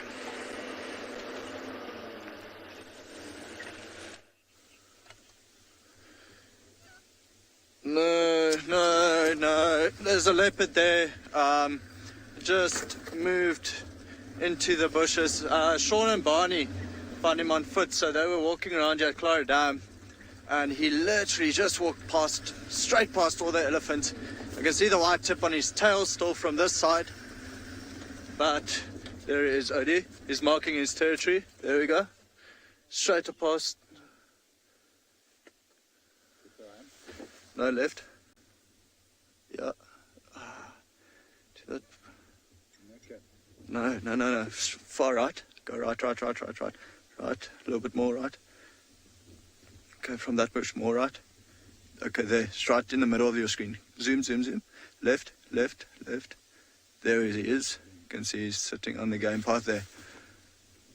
Oh, we've been driving around now. A big boy. Can't see. I haven't even taken my binoculars out, but big male leopard. So most probably Tambuti Tom, I think. Oh, even from this side. And saying leopard number 5. Ooh. Quite fun though. We've got a hippo, breathing out.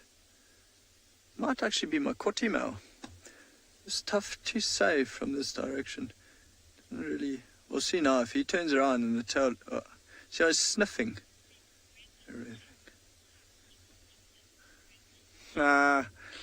Another dad joke. Gremlin General saying, "Ha, he's spotted." Absolutely. Oh, okay. Well, and then of course we've got a few elephants here as well. We might lose a leopard now. For that, to try find him again, we have to go all the way around to the other side. It looks like he's steadily mobile. So what actually happened, Barney and Sean found him on foot, and he was lying down on a termite mound. Then he heard a crack of a branch from these elephants making their way through, and he started walking.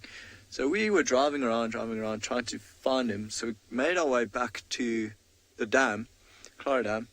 Then Barney said, "There, leopard," and then we had to race. And then, of course, luckily, just saw a glimpse of him. Very small elephant baby, facing the wrong way, not facing the water, trying to probably eat. She is resting the one foot. Maybe stepped on a thorn. Actually, that foot does look... No, there he goes, walking perfectly fine. Oh, what a day.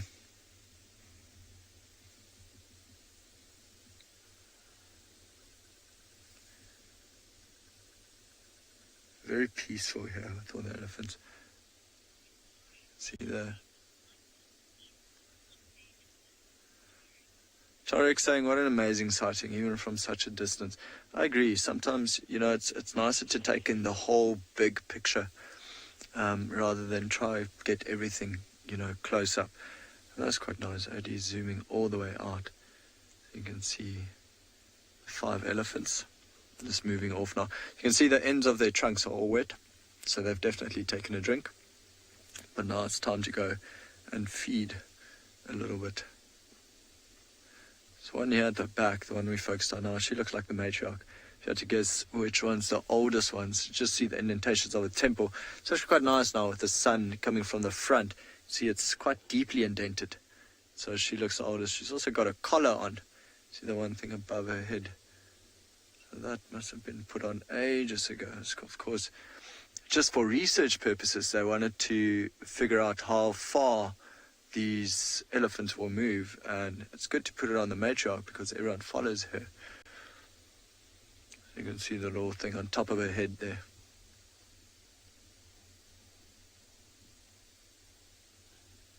Gorgeous animals. A beautiful light now on them. She's not done drinking. Still needs a few sips, and there she goes.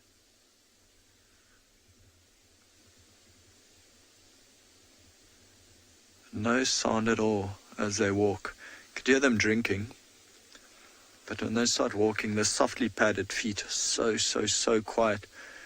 But how's that? Within 100 meters of each other, there was a leopard and 5 elephants. And then a hippo nostril pops up every now and then as well.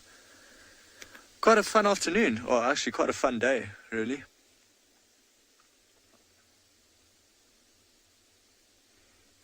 Those have the most saggiest bottoms.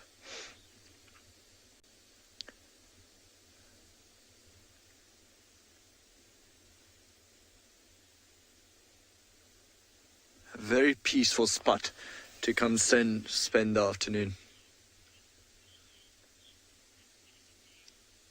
Sounds like everyone's just had literally a phenomenal day. But for now, we're going to send you back over to TAYLA, who's just caught up with her lions back on Pridelands.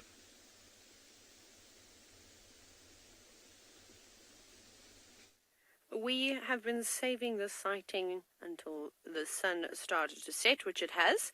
So we have arrived back at the scene where we've pretty much been for the last 24 hours. But you can see a lion on the left and a dead buffalo on the right, in case you have just joined us for the first time. So let me do a quick sighting sort of update.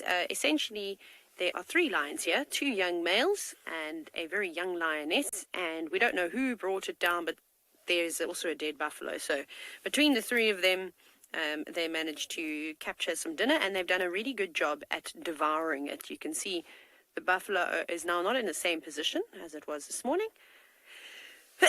Excuse me. Sorry. Excuse me. My allergies are really bad at this time of the year. And they've eaten a fair amount of it. They've actually pulled back the skin and exposed the ribs. The carcass is disappearing quicker than I thought it would. But that also might be because some vultures came down and gobbled up on it. We didn't sit with the lion or with this carcass the entire day, so they could have gone for a bit of a snooze. And now this young male on the left-hand side is on guard duty by the looks of it. So this is a male that we didn't see this morning. He was sort of hiding in the bushes. We saw the other male that has an injury.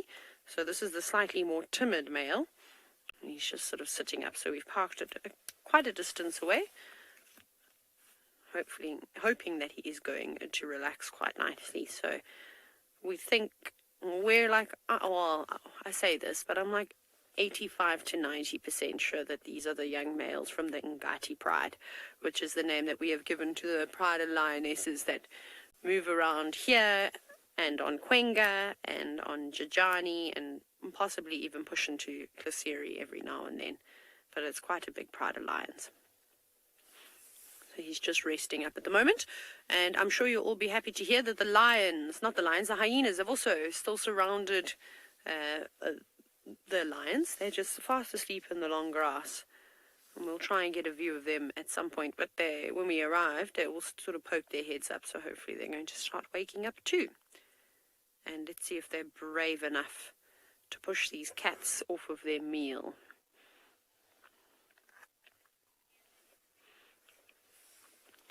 Nirvana girl, I completely agree with you. I can also never get sick of lions. They're my favorite big cats. And what would be a really nice treat is, obviously, after you've gorged yourself full of buffalo, you must be quite thirsty. And the dam is not too far away. It's 150, maybe 200 meters away from where we sit right now. So I hope that they do decide, as I say that, no, he goes even flatter, to go and have a drink of water. But someone will have to stay at the carcass all the time, otherwise those hyenas will come in and they will just completely eradicate everything that's left. So best that doesn't happen. He's almost invisible now. You drive right past him. Just his ear sticking up above the grass. I suspect that the rest of the lions might be lying underneath that African wattle. So just behind the buffalo and between the male lion, there's a fairly green tree. It's quite shady in there, so I think that that's where the other male lion and the young lioness are just lying up. But it's all very quiet for the moment. It would be nice to hear some vocalizations, even if the hyenas don't charge in. It would be good to just hear them. Also, Gert, I've figured out why the elephants were here last night. Look at, it's a very popular rubbing post, this marula, that's not a marula tree. It's a velvet leaf corkwood that the elephants have pushed over. And you see all the mud smeared up on the branch. We had a couple of elephants come through, and I was wondering, what are they doing here? And this must be a normal route that they walk after they finish drinking or wallowing at Leopard Dam, and then they come through here and have a bit of a scratch. Now, actually, while the lions are flat, you can see, I was trying to tell you about the berries that the velvet leaf corkwood has on them, and you can see the little berries just on the edge of the branches. They kind of remind me of caper berries, the sort of way that they look.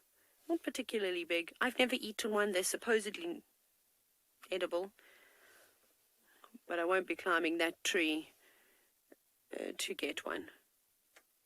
Nice. But we'll have some more time to spend with plants, of course. Unfortunately, all the leaves have disappeared off of most of the trees. Anyways, our lion is just looking around now. I'm also just keeping an eye out to make sure that one of the other cats don't slink away to go for a drink. All very quiet here, though. Except it started to... excuse me. My apologies. I was going to say that it's getting quite chilly, and we'll have to put on some more clothes. Right, I think I might try and get a better position. Off you go across to Ngala, to Rowan, where the leopard is slinking in the grass.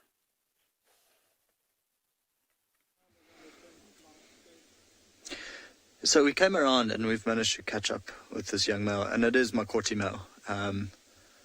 Not quite as big as Tambuti Tom though, yet, which is of course his dad. And so we're just slowly following him. So he's not scent marking or anything, but he's definitely walking through all the bushes and just trying to sniff. So he goes to every large tree and he just sniffs at.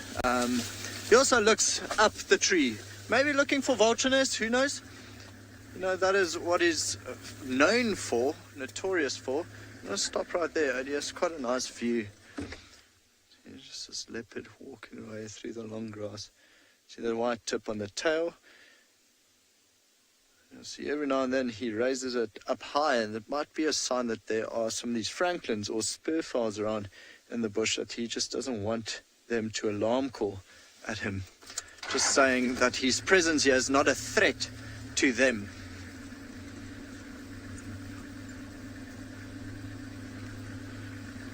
See, looks like he's making his way to another tall tree. We'll just try to figure out a way around it to try meet him. Oh, he's actually going towards a termite mound. I'm going to take us to the right, not drive right on his tail. Now he's changed directions a little bit. He'll still go past the termite mound. It's actually quite nice if he goes right on top of it. Oh, do you just mind these branches? There we go. I hope you all feel like you're on safari with all the branches on your faces as well. Oh well. This gets better and better and better. Oh, here he comes. He's on our left now.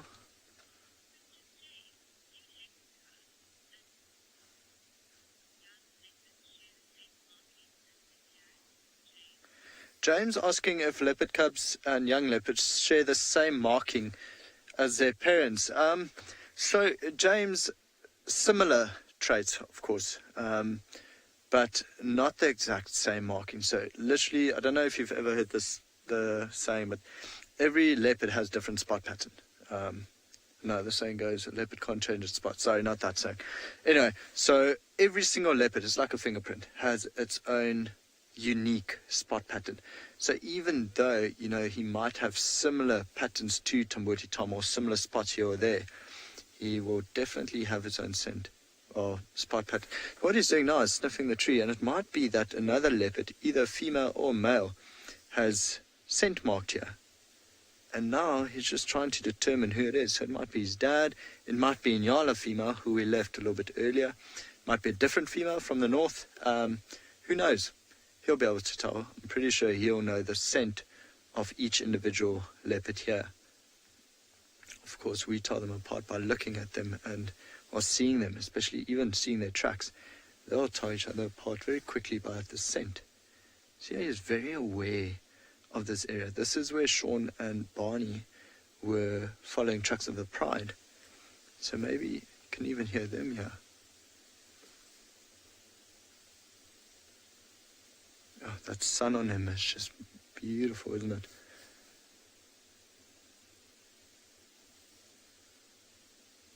There he goes, past the termite mound. Oh, bless you.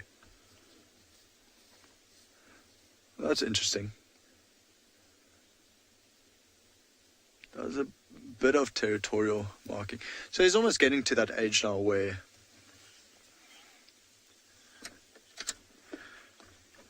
Anna Carla saying how gorgeous and handsome he is. Anna Carla, I agree with you 100%. Odie, I'm going to take us through here on the left. Wish me luck. And then from there, I don't know where I'm going to go. But luckily, I mean, he's not running away from us. Oh. He's just walking. So of course, he's very, very used to us. Indeed. Sorry, OD. Pass you that thing. Got it. Oh, it's tough to maneuver here. There's a lot of big fallen over branches. We might just pop over one. Actually, let's take the route to the right. So this is why it's so easy for a leopard to disappear and get away from us. Even though it's not running, it's not trying to disappear or get away from us at all. But if he just keeps walking into longer and longer and thicker grass or thicker vegetation, well, struggle quite a bit to find him. It's very good for the paintwork of the vehicle. Don't know if you heard the scratching. Take it, none of you will ever trust me to drive your car.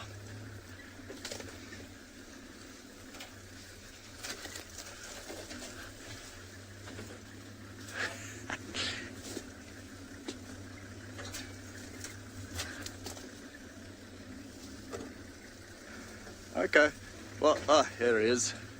Sorry, I'm just gonna quickly pop over here. He's lying down now. Quite interesting, and you have a beautiful view of his face. So, Odie, I'm gonna take you past the sun quickly. It's the first time he's actually relaxed and he's not walking away. See that beautiful face there? So still very pink on the nose. Like this morning, like the youngsters we saw, just a sign that this is a young leopard.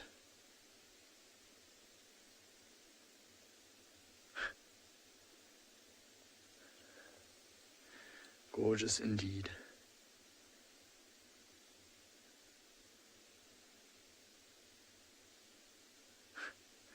Also being irritated of flies, just like the Nyala female earlier. Yeah, that's why he's shaking his head like that. Now it looks like he's ready to sleep. He's decided he's walked far enough. The way the direction he's looking now, earlier on when we were driving, we stopped quickly. We thought we heard a lion contact calling in that direction. We stopped a little bit late, so we could be mistaken. It sounded rather far away.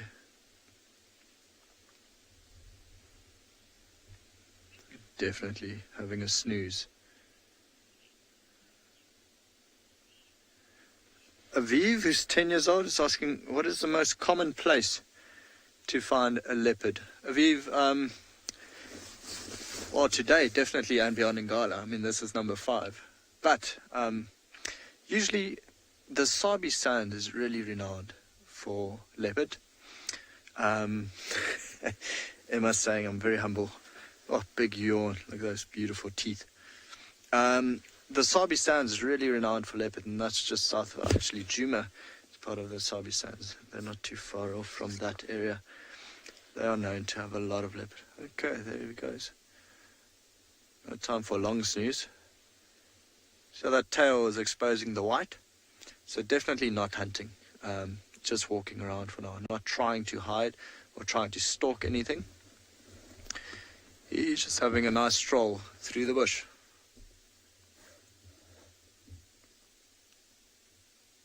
Such a magnificent cat.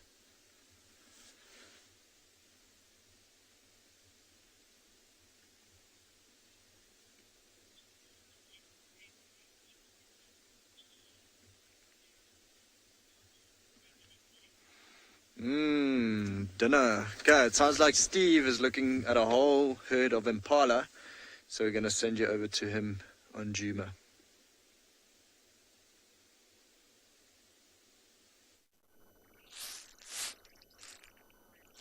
Thanks, Rowan. Well, we hoped there was a leopard in the long grass. These impala males, they do this alarm calling. You can hear it.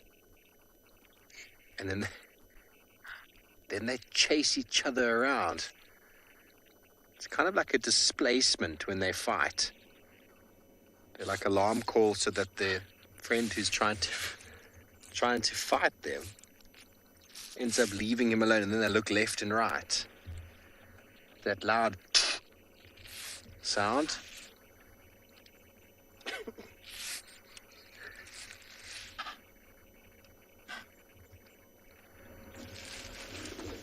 They're very on edge, though. When we found them, they were running around chasing each other, and now they've been looking. But we're not able to spot anything. That is the issue, I'm afraid, with rutting impala. There we go.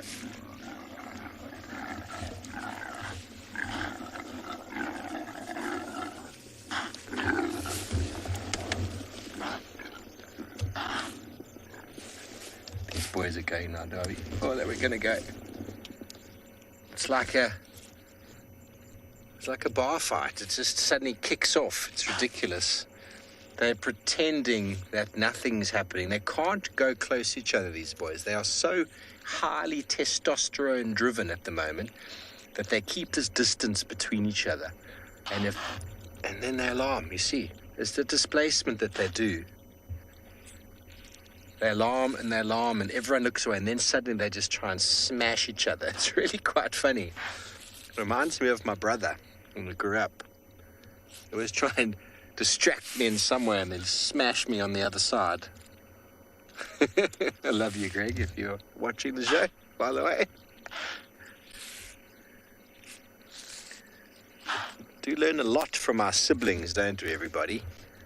There's life lessons early on in life.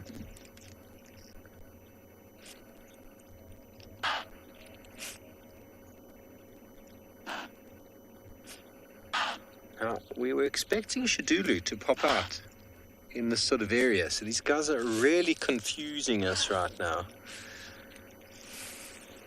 But watch, it's going to happen again. They're pretending there's something around, and then next thing,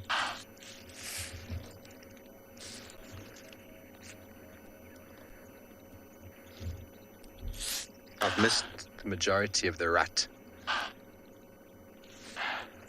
First time in, I think, about 5-6 years. So it was nice to see that little chasing match there. I'm going to just keep quiet for you so you can hear these noises.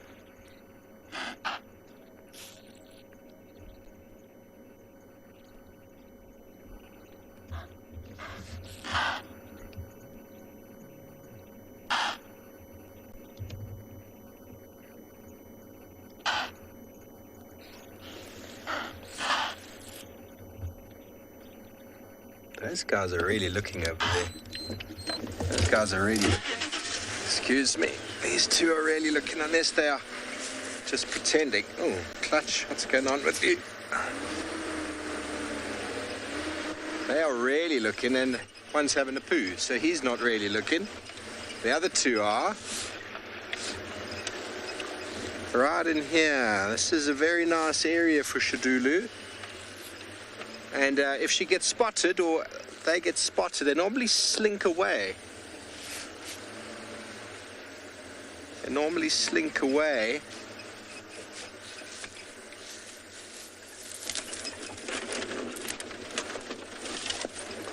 But I don't see anything. This means they might be playing us for a fool. It's all right, it's an open enough area. We rely quite heavily on animal alarm calls to find animals. And during the rutting season, when those guys are going crazy, it really does throw you for a loop, because they're not that reliable. They do a lot of it, as I said, to distract their opponent, and then when the opponent's not looking, we'll give them one of those. Dave and I were just laughing about it before, watching those boys run around. It's all testosterone, you know, trying to be the dominant boy.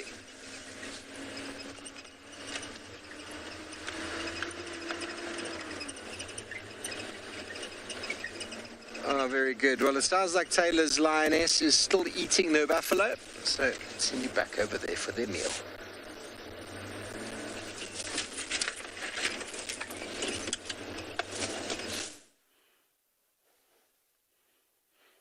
Fast asleep. Steve, I hope you find the leopard that's causing a bit of a stir there.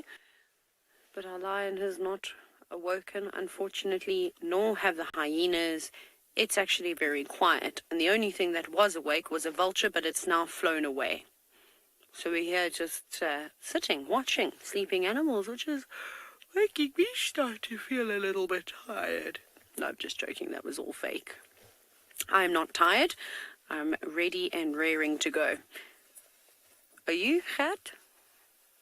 No, he wasn't paying attention. Just having a laugh. But the sun is setting and the temperature is dropping, so I think that we're in for another freezing cold evening. And it must be quite chilly for these cats and hyenas being on this drainage system and so close to Leopard Dam. I can't imagine that it must be warm at all.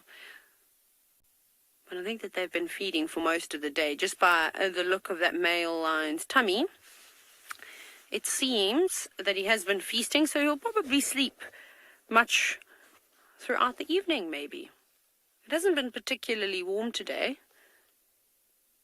It warmed up a little bit, and then that's it. So I mean, he could have fed, but like I said, the carcass has been devoured, so I think they must have ended up feeding on it after we left them. Oh, he's waking up now. He's grooming his paws. Or was it a fake groom? He's doing a little bit of a stretch. And you can see that he is nice and full. Where are your buddies? I haven't located them just yet, but like I said, we repositioned and he allowed us to come a little bit closer, but I really don't want to push my luck and frighten him. So we won't be doing anything like that. Can we have a look at the carcass? Because it's going to start looking quite gross, I think, from tomorrow. Already you can see the flesh that has been exposed to the sun is starting to turn black in color. Lots and lots of flies hanging around there. So I think we'll see maggots soon, maybe tomorrow. We had a look, but we couldn't see any maggots this evening. I'm not going to lie, my stomach has actually turned a little bit, but not because of the smell of the buffalo. It's actually not bad, or the sight of it, but I definitely bit into a velvet-leafed corkwood berry, and I don't know how I feel about that. That's made me feel very nauseous. But anyway, so I won't be doing that again. Oof. But look how the skin is just actually folded back off of the buffalo. Like peeled away. That's why I'm wondering if the vultures haven't come to feast on this buffalo at some point. It looks like they've eaten a lot, and I don't know if those lions would have eaten that much. I think that they left it unattended, and a few of those scavenging birds managed to get a beakful.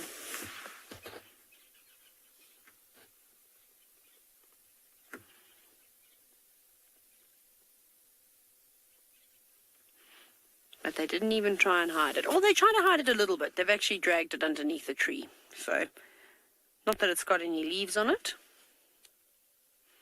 Not really doing much. Not exposing much at all. I mean, not covering it much at all.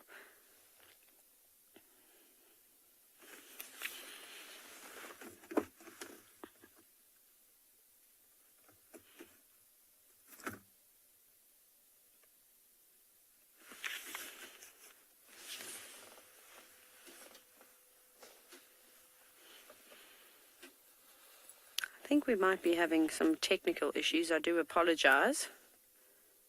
I've just lost the call with the directors that are sitting in final control.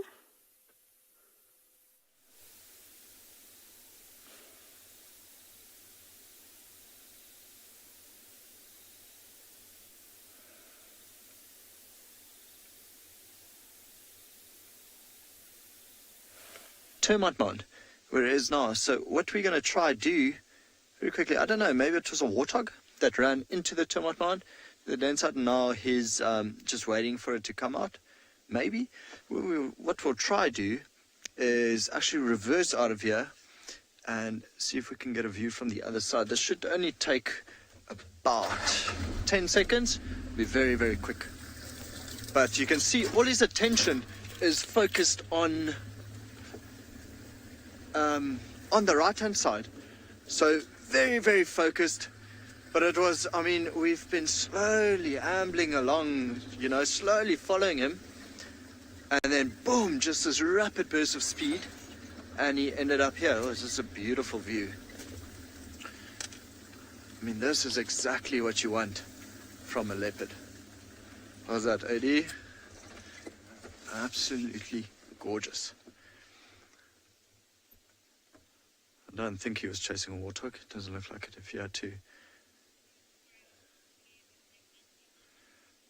So yeah, again, apologies for, you know, just crashing away from TAYLA. It seems like the communication's a little bit down where she is. Just apologies for taking you away from that. Pretty sure we'll send you back over there shortly. But for now, how is this view? Wow.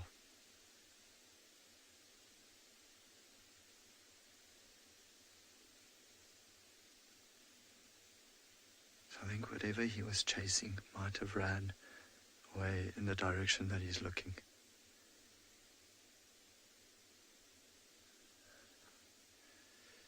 We were discussing it earlier that, you know, it's been such a long time since we've seen him actually eat an impala or something substantial, something a little bit bigger. But saying that, I mean, we haven't, you know, it's not like we've been seeing him every day. But he's at that age where he'll actually irritate the Nyala female, you know, and try bump her off carcasses and steal carcasses from her. But otherwise, still in very, very good condition. Doesn't look like he's starving. Nice shot, actually. You can see the fly just below his eye. Almost looks like a grey spot. I was asked earlier if, you know, the spot pattern of the parents are the same as the youngsters or it's different. With him, what we've noticed is his spot pattern above his eye is quite similar to his dad's. Very long spots going up. But he doesn't have the same smiley face that his dad has right in the middle of his forehead. A slight bit closer to the left eye.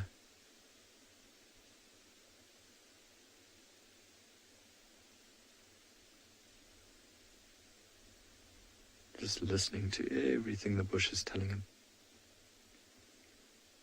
But earlier on he was trying to stalk some spurfowl. And he actually went all the way down and we lost him for a while. We could just see grass. And then the spurfowl, I don't know what spooked them, but they just flew up. And you could actually see the disappointment in his face. He just lifted his head and continued walking while he licked his paw twice and then went away.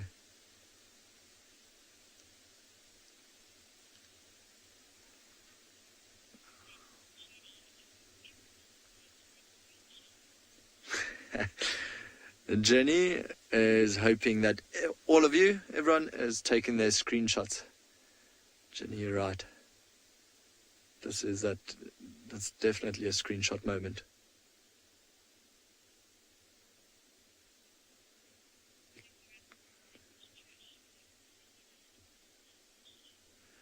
Okay.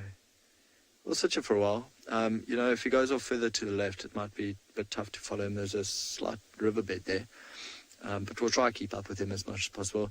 But it seems like TRISHALA is also with a hyena, I think also close to a termite mound. So we're going to send you over to her.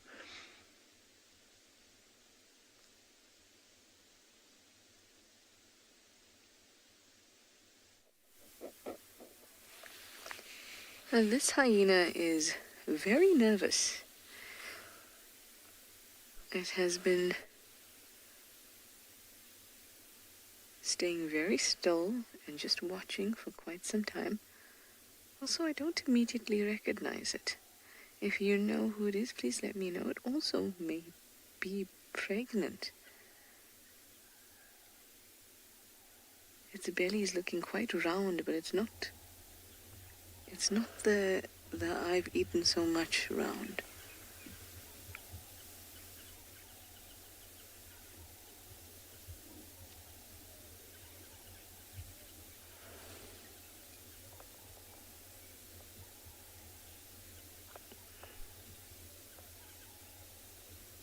Hi.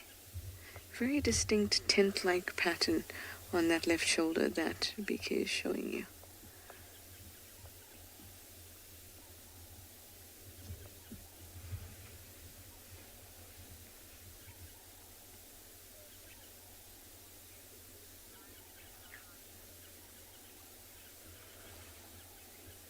It's got a very, very particular shape to the belly. It's definitely not that shape where, you know, when hyenas have eaten a whole lot, they get a very particular shape about them.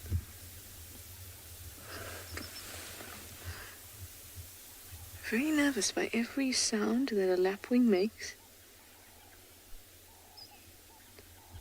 Pseudopenis is also kind of flaccidly hanging. I just want to see if I can see very big obvious nipples or not. Difficulty sitting down too.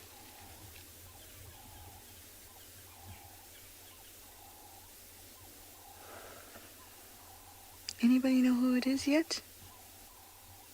It's a beautiful pose there.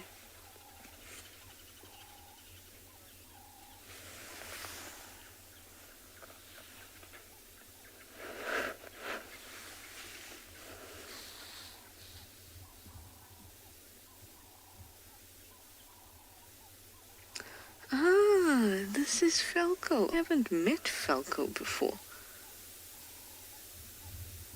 So Michael Fleetwood says it's Falco. Pleased to meet you, Falco. Well, there you go. My theory of it being pregnant is thrown.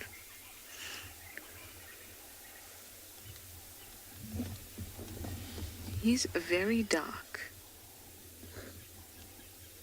Bless you.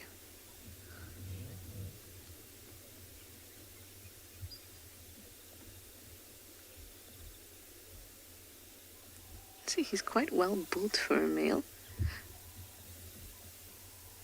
Much like our clan male Fika. Fika's quite a big, stocky hyena.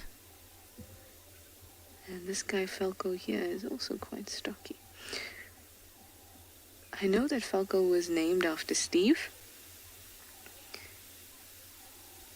I'm not sure when the first time we saw him was. I'm sure Michael Fleetwood can let me know.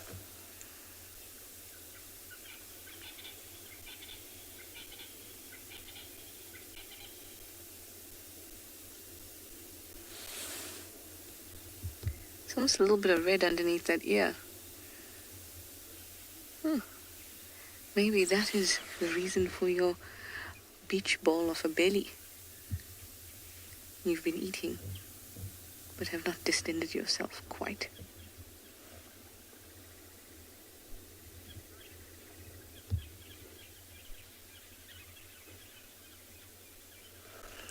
I love how here's the hyena sitting and just taking in the sights, and then above near the tree there's a water buck just also enjoying itself, both acting as if they don't know that they're there.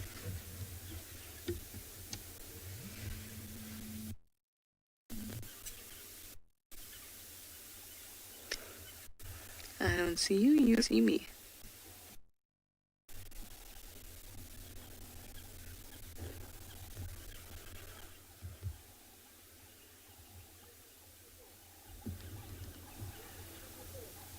And it's always a good idea to follow hyenas if it's possible, because more often than not, they lead you to interesting places.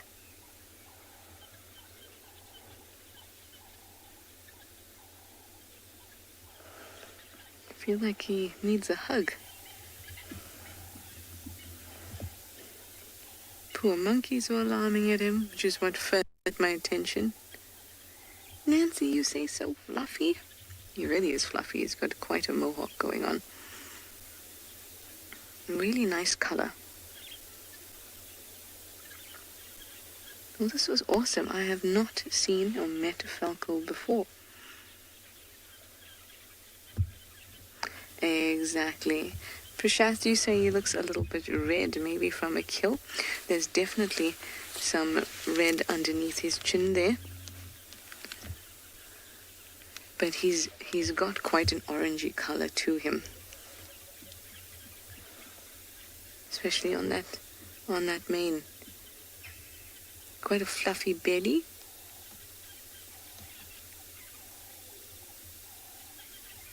Very nice profile there. Something about him seems very pensive.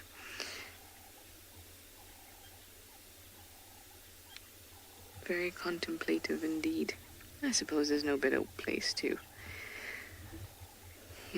sort through your thoughts than to look at the water and the reflection. The sun is setting. Maybe your worries are setting with it, Falco.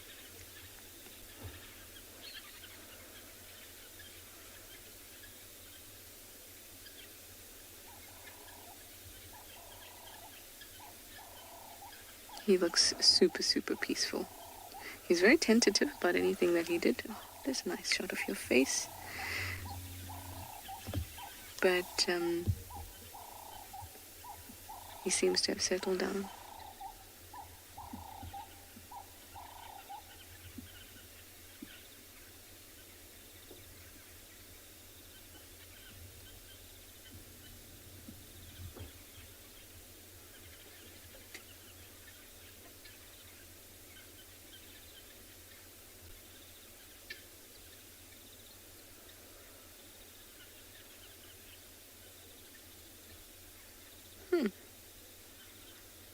Very, very nice.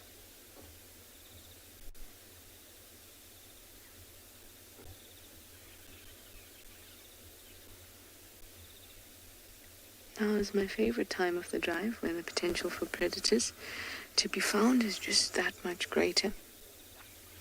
I think finding falco here is a good sign.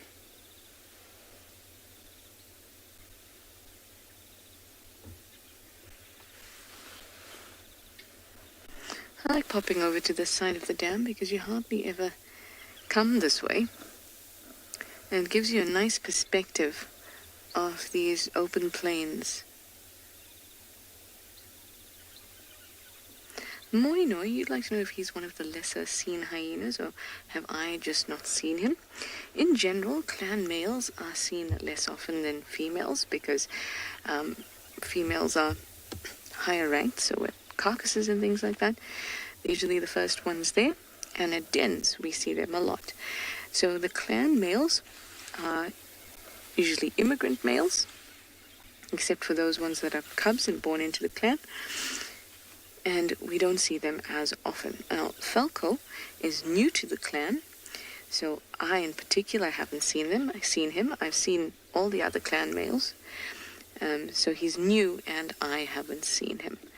But the clan males in general tend to be lesser seen. There are a few that stick around quite a lot, like Comet and Saka. You see them quite a lot. But there are a few that I haven't seen in a long time, like Koza or Kikau. Even Fika, I haven't seen him in a long time. But those I know and have met several times.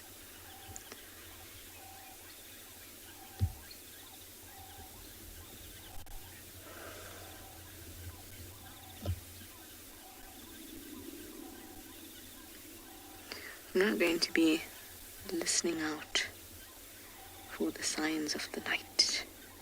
So exciting. So much potential at this time. Well, from these spots, very fluffy new falco spots for me, I'm going to send you over to Rowan, getting familiar with his leopard spots.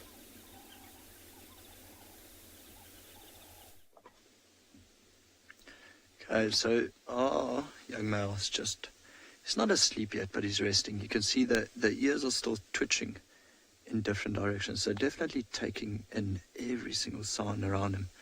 But so far, since we've been sitting here, we've been hearing nothing else. A few double-banded sandgrass starting to call behind us, but other than that, nothing. No sound of lions or anything, but you can see he's taking in, see the ears turning from side to side. So definitely picking up on sounds that we cannot hear. So they're still very aware of everything around him, but beautifully just perched on the termite line. I think we couldn't have asked for a better place for him to fall asleep. It's actually quite wonderful, the day we've had. I mean, it's just one surprise after another. And if you remember from this morning, all we've been looking for are lions, and all we found are leopards. I'm not complaining. This has been truly wonderful.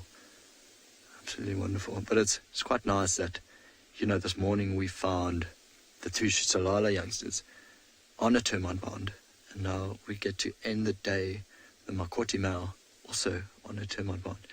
And all of these youngsters, especially even the Inyala female's youngsters, are the youngsters of the Tambuti male. So you've seen the Tambuti male's entire family now.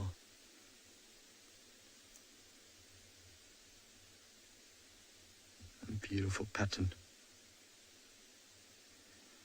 So Moinoi is asking, whose territory is he in? So Moinoi, he is in the territory of his father, the Tambuti male. He does not have a confirmed territory yet. He's still too young. And I don't think his territory will ever be on Anbian Ngala. So his dad, the Tambuti male, is still quite young. And eventually, he'll be the one to kick this young male out. So it's only the females that tend to get a part of their mom's territories, but the males end up leaving.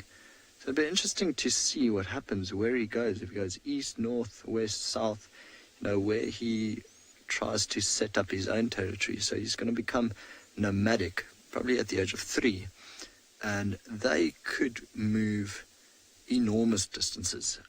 To give an idea, Ukumuri, the male they see on Juma, he walked through here about, what is it now, 3.5 years ago. So he passed through Anbian Ngala and he set up territory on Juma.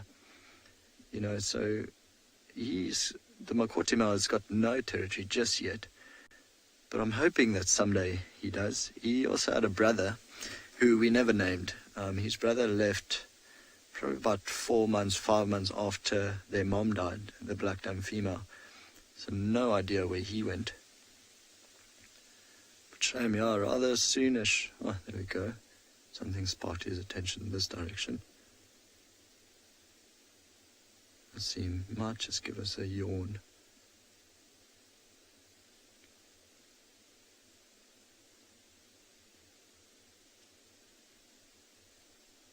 See, he's just listening to something in the distance.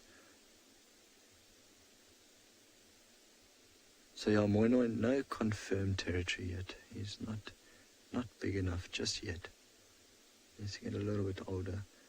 Probably in another 4 years or so, he'll start setting up his territory. Of course, for that to happen, he'll have to start fighting with other male leopards or find the territory of a very old male leopard and try kick him out. So all these males, all these animals, it's a very tough life. Okay, we're going to change to infrared now. There we go. You can actually hear jackal alarm calling. Way in the distance, far in the east. But he's not looking in that direction. Oh, this looks lovely. Okay, so I think he's seen something. Let's see if he pounces. Definitely, just see how he doesn't want to push up his body too high because he might be seen There he goes. Oh, it's probably a little mouse there.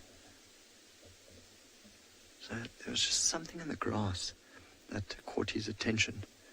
But amazing to see how he changed his whole body posture. He didn't want to get too high, not to give himself away, but he definitely wanted to pounce. So whatever he heard was definitely in that clump of bush, just sniffing around. Oh, I think he might have it. Let's put his paw on something. Let's see what he brings out for us.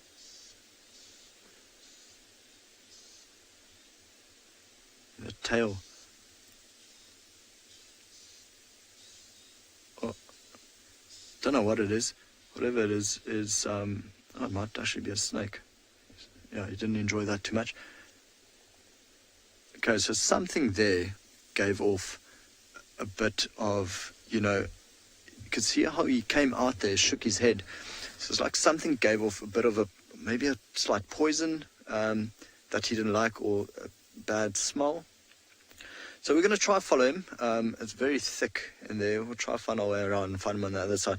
But for now, I'm going to send you over to Steve, and Steve will actually be able to tell you a bit more of the Hukumuri male.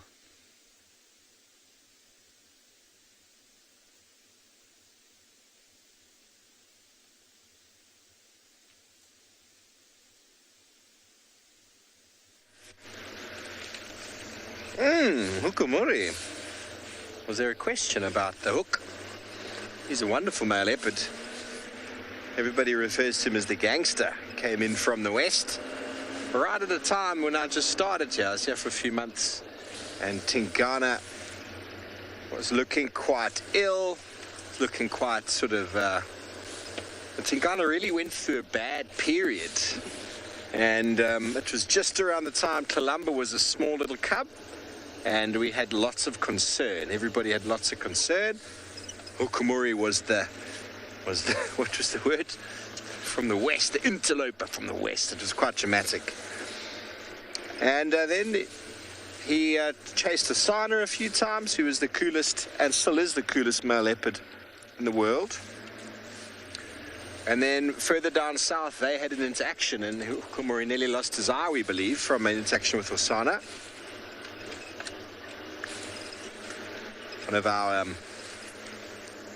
One of the landowners in the area is actually an eye doctor. I can't think of the word right now, but he saw the injury, and it's kind of like putting a knife into your eye. It's going to fix itself. Proper cornea laceration. But he bounced back. Then out of nowhere, he ended up with a hole in his head, which we thought was going to be the end of him. We could practically see his brain. And then that healed up. Yeah, and then he had interaction with Mwati just recently, which led to him having a little sore foot. So I found some tracks this morning of him, of what I thought was him, due to the way that he's walking. He's got this bit of a limp still, and he's sort of favoring his back left leg over his front right leg. You know, if you're limping, if you've got four legs, you'll always sort of put one down gently and then slide the other one. The back leg, the other day when I saw the tracks, he was really favoring it. And then the tracks I saw this morning were not so bad, but still a little bit of favor on that. So if we see him again, I'm sure we will see him again. He always pops up when you least expect it. But he was dominated by Mwati. Dominated. Okay, it's nearly time for some lights. Spotlights, out we go.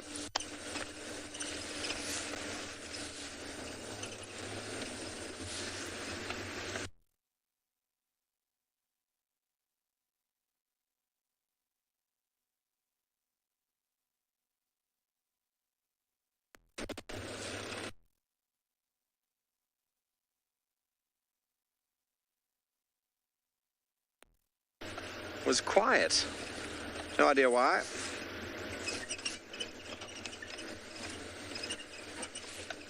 I'm glad you all got to meet Falco the hyena. Isn't he cool? Sorry you lost us. I don't know what happened there. I was just saying before that it seems like you've met the hyena, Falco. What a legend, eh? What a cool hyena. I don't actually honestly know if I'd be able to identify him or recognize him if I saw him.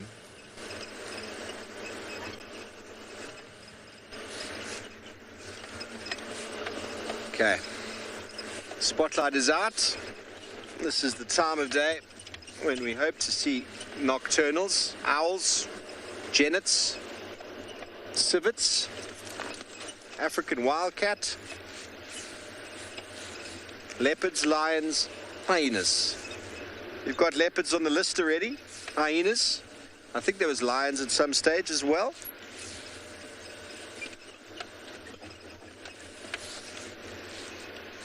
Okay, well, Trish is competing with me now. Her spotlight's out. I wonder what she can see.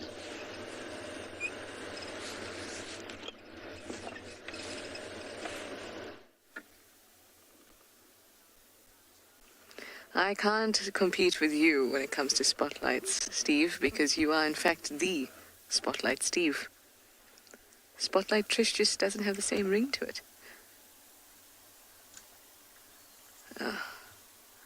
We have an Ellie having a very awkward pee.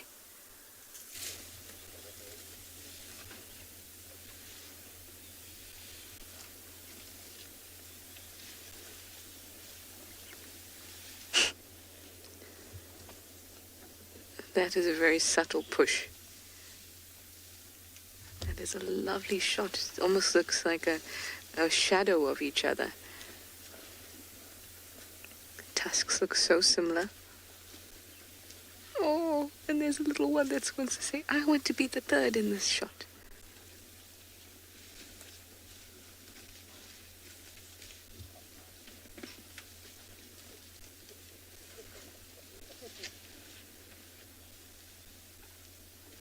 Look how still they are.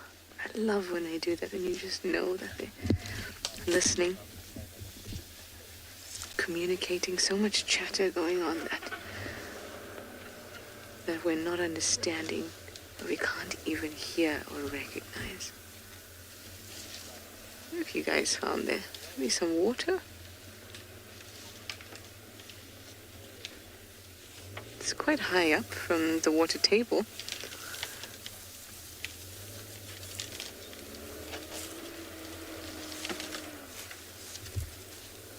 Oh yes, I was going to comment on that too. The light this evening is really special. It's like an apricot was dropped in the west. Pinky, peachy, perfect blush shade. And now we have these blushing elephants too.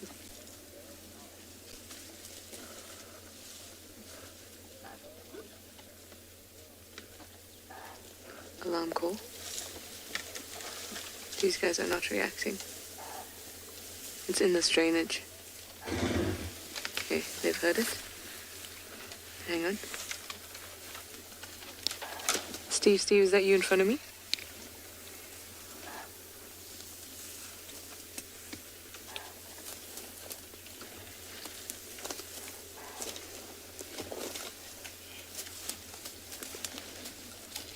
I think we should go back over onto Central. Whatever that animal is either in the drainage or a little bit further on that side, because these guys, they heard it, but they're not reacting too much. You heard the initial reaction?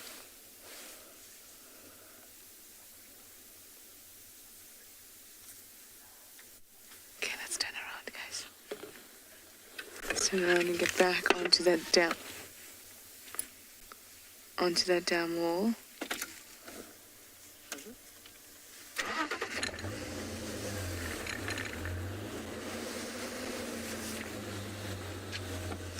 Let's just wave at this Ellie who wants to say hi, though. Because it just came running out of the bushes. And I was like, hey, you forgot about me. Okay. We've got to turn around and beat the crowd here, because once the Ellies get onto the road, it's going to be problematic for us to turn. I know, I see you, little one. You're so cute. It's doing a little huff. It's going...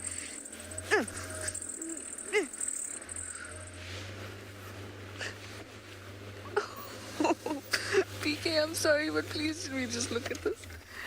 It is the cutest little huffing... Oh, you want to stop now, that's fine. It was the cutest head shake I've gotten in my life.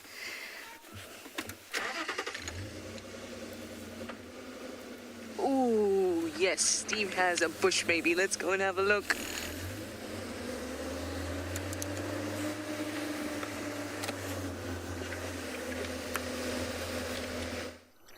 Oh, we had a bush baby, everybody. He just jumped away. Quite incredible. Bless a bush baby. Gone. They are very, very good jumpers. Very good jumpers. Very brief sighting, unfortunately. He was quite relaxed for a moment. I've had a few friends who've rehabilitated bush babies, and it's okay if you don't mind being urinated on. They like to urinate all over you. Like to hold onto your head and just pee down your back. So if you're up for that sort of thing, bush baby rehabilitation is your way to go. They scent mark through urine, so they actually urinate on their hands, and wherever they climb around in their territories, they actually leave scent behind. And so obviously, if they have been looked after by a human, they hold on to you and they urinate and they go, well, you're mine now.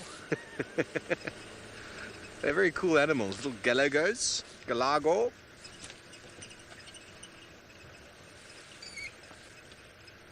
Very accurate in their jumping. Quite incredible how far they can jump and accurately. Enormous eyes allow them to see.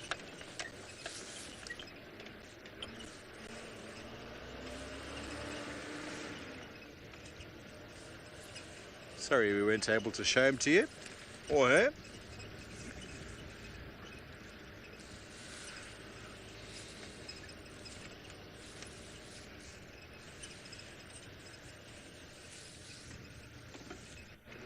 Some impala in the distance.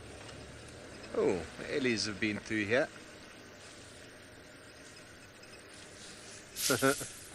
Everybody finds that quite funny, eh? Until it happens to you. Oh, I can hear something. An elephant, maybe. I hear a branch. Maybe that was just my car. We don't like to shine on elephants, but it's nice to know where they are so that you don't drive into them. You'll see elephants with a spotlight and you just drop all the lights.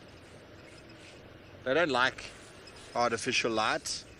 It's the same as you know, you take quite a while to adjust your eyes to the darkness. Someone comes along and shines a torch in your eyes and it's shocking. You know, it takes you all that time to regather your eyesight. You're going to be very cognizant of torches and lights.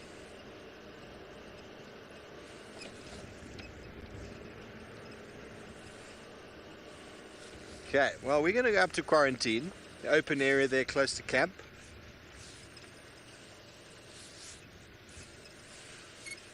Oh, it is a beautiful peach-coloured sky. Just up ahead, isn't that gorgeous? I'm going to stop here in a second. Tell me when, Darby. Just bumble along.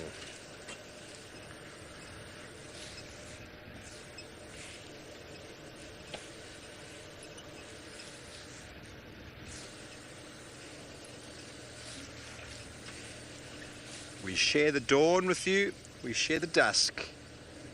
Wonderful.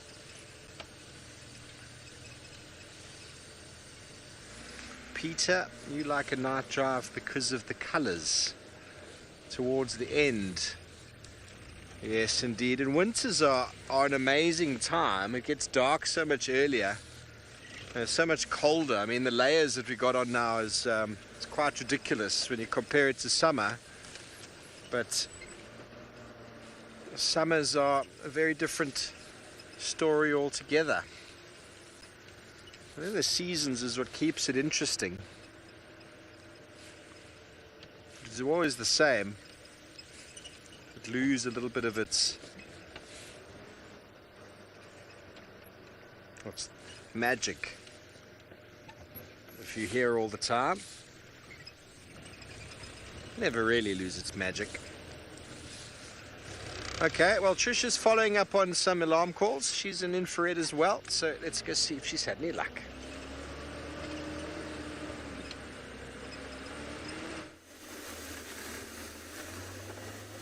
I am. Ta-da, I am an infrared.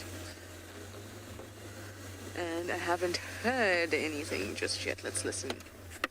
Haven't heard that animal again alarming. So Steve, I think, is just on the other side of this drainage.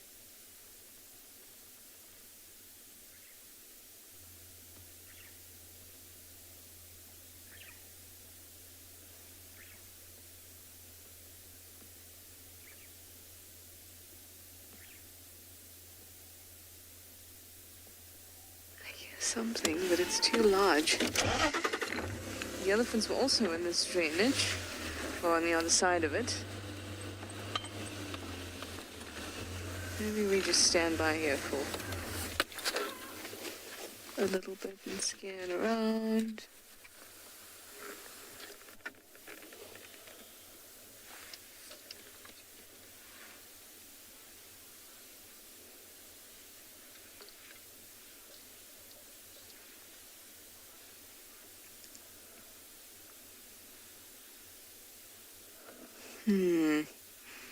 I'm feeling a last-minute leopard, but I can't be sure. It could have been Falco, too, walking through. I would like to say I'm sorry for the loss of a few feeds today. So for the moment, you've just got Steve and I. But tomorrow, all should be happy and up and running like a well-oiled engine.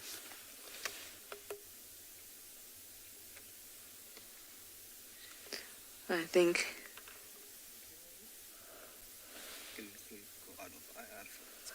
sure. Emma, can we please go out of IR for the sky and see how pretty it is while we listen? Go back into color.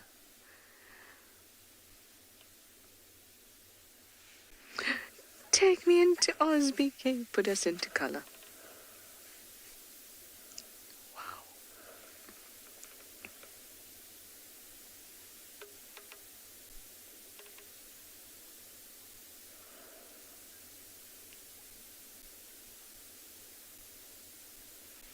Truly stunning. I want to.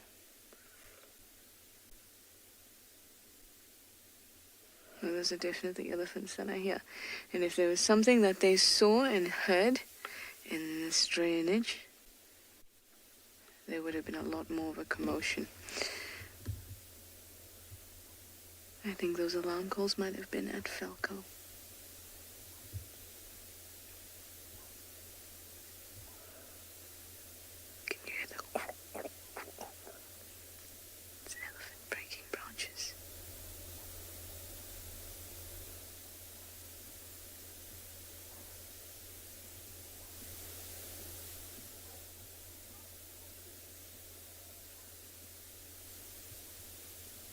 I want to just stick my nose here and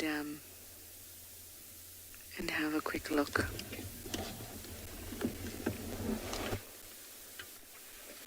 What do you say?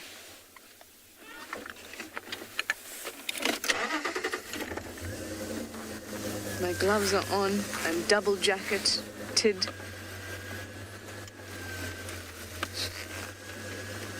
Just poke ourselves in here.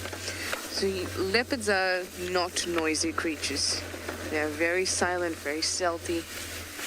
But if a hyena were nearby, like say Falco, it could be exceptionally louder.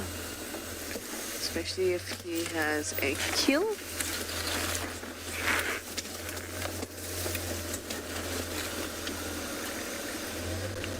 Hi, news flash. You'd like to know which is harder to track, a female or a male leopard? Interesting question. And this is not empirical, my personal feeling is that females are harder to track than males. That's just my feeling, and that's what I've had in my experience. Hold on, everybody, we're going over a log. Boom. And again. Boom. Okay, let's sit and listen.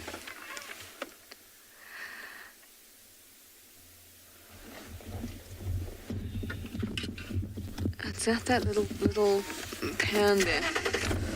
Let's go to that little pan.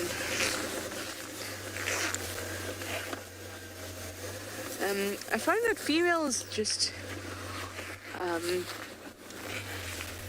don't know, their lines of territory seem to be a little more blurred. Again, speaking from my experience, and not that I've read anywhere that their territories are, territorial boundaries are blurred in any way. Or more so than the males. I haven't heard that, but I feel that way. And in answering that question, I think it's important for me to tell you that I feel that way.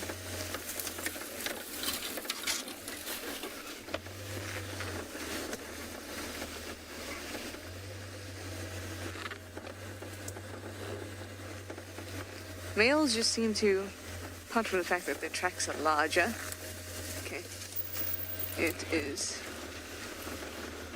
I saw an eye.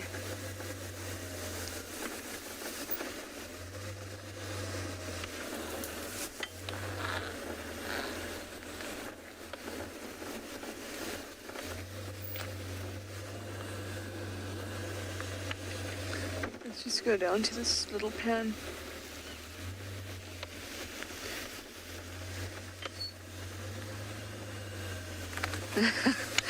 Dove, you say you love these last-minute searches. So do I. I really do love them. It's quite exhilarating. I think I wait for this part of the night quite a bit. I look forward to it.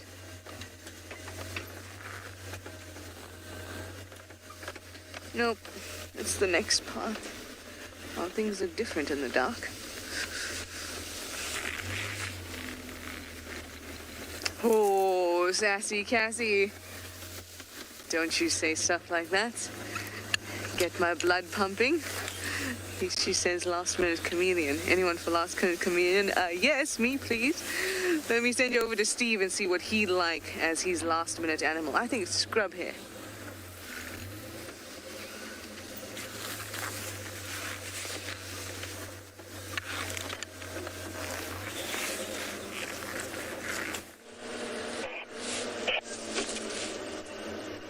Scrub hair? Well, you'd think that that would be an easy enough feat to achieve. But it's when you're looking for them, you don't find them. I wouldn't mind a last-minute honey badger. Or a leopard. Never say no to last-minute leopard, but a scrub hair almost sounds too easy, but I haven't seen one yet today. I think they might have come out earlier, and they've gone back to bed already. They said, no ways. It was too cold out here. Winter is officially here. The longest day, the shortest day, should I say, is coming up soon. Not far away. The day I leave here is going to be the shortest day of the year, South African year, Southern Hemisphere. Winter equinox. Summer solstice for those of you in the Northern Hemisphere. How serendipitous indeed. Okay, so last minute porcupine disease, that would be great. We see their tracks regularly, and I haven't seen a porcupine here, have I? No. In the Mara, I got a few. Their tracks are all over the place. I've found a few dead ones here that have been eaten. Even had a porcupine foot that was left over from a leopard kill that I was I was trying to dry, and something came along and ate it. Yes, I had that sighting with Hukumuri, that he went into the bush and we found him with a porcupine, and the porcupine quills were sticking out of his face, out of his paw. He was enjoying it. He was munching away, very happy with his porcupine. I think they must be very tasty, but also I reckon they're full of lice and... Oh, Darby! Got a scrubby. Just off to the side here. I don't know if we're going to get him. Yeah, we had a scrubby. We had one. But he's gone. Like our lion track there today. Now, normally they materialize in the road and they give you a bit of a hard time getting out of the road. He was on the side.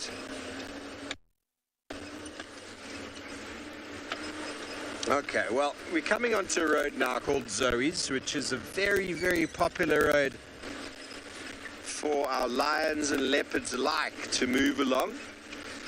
I believe it is a territorial boundary shared by Tingana and Hukumuri, and now Mawati's been walking it. And Shadulu likes to walk along it too. So, sorry if I blinded you there.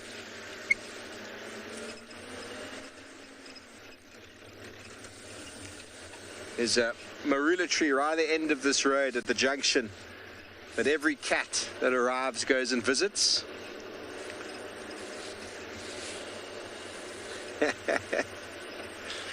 MGN, you say no receding hairline jokes. Yes, I won't. I won't. I'll leave the dad jokes for another day.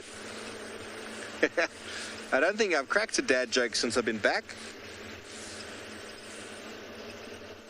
Those of you who have no idea what a dad joke is, I'll refresh your memories or let you know. Dad joke is one of those jokes that generally your dad tells that he laughs at and everyone looks around going, was that funny? That's a dad joke. Dad laughs, chortles. My dad tells lots of dad jokes that he laughs at all the time. I think I might have laughed the first time I heard them. Yeah. And on that note, we'll send you over to the hero of all dad jokes. Her name is TRISHALA NAIDU.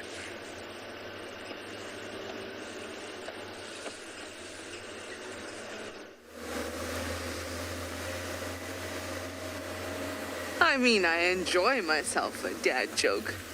I mean, they crack me up. My dad is particularly good at dad jokes. They make me cringe and laugh at the same time, so I take after my father. On a more serious note, I saw a sudden white-faced owl. But as soon as I said, "Ooh," it went, "No," and then it flew off. So it's going to be a last-minute chameleon for us.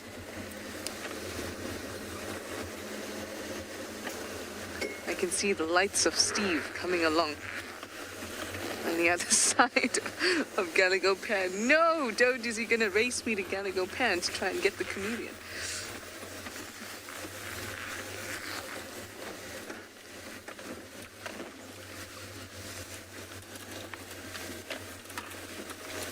It's a little bit cold.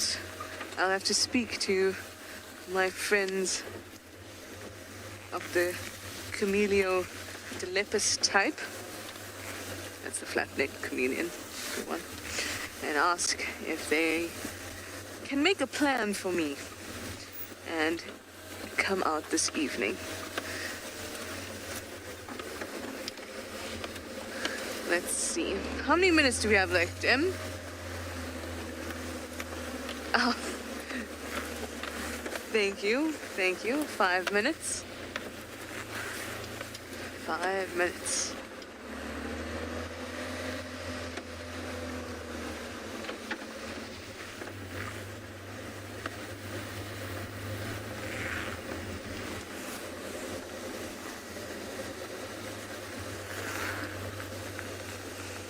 Susie, you said, didn't I find 2 chameleons within a couple of meters of each other? I did, Susie. I think I am the reigning chameleon champ. Unfortunately, it was brought to my attention by James and Alex that is most likely because I'm the only one who looks for them. I'll take it anyway. I'll take the crown anyway. Okay, and Emma has now joined that bandwagon. That is great. Hope you all can have a cup of tea together and talk about my chameleons. That would be an awesome tea party, actually. I'd want to be invited. All right. Moment of truth, my friends. We are almost here. Ooh. Emma is on fire on her birthday. She's being sassy in my ear. Ta-da! Wow, chameleon, I didn't expect you to be out. It's quite cold. It's not going to be the best view in the world, but I think I can be forgiven. Oh, it's actually not bad. Can you see it there, BK? Okay, we're going to have to play a game with BK, everyone. BK can't see it yet. Can you? So I'm not actually spotlighting on it. I'm using... You've got it. Further in. And it's now on the right of your screen. Top right. Middle. Bottom right. Ta-da!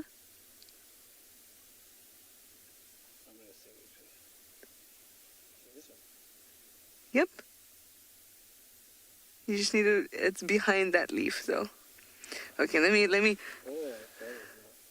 You got it? Yeah, I love playing this game with BK. Not the best view, but still good. Let me reverse a little bit, because there was a better gap. You think you can stay on it, BK, so then we can just reverse so that we can get a... Up? Up, up.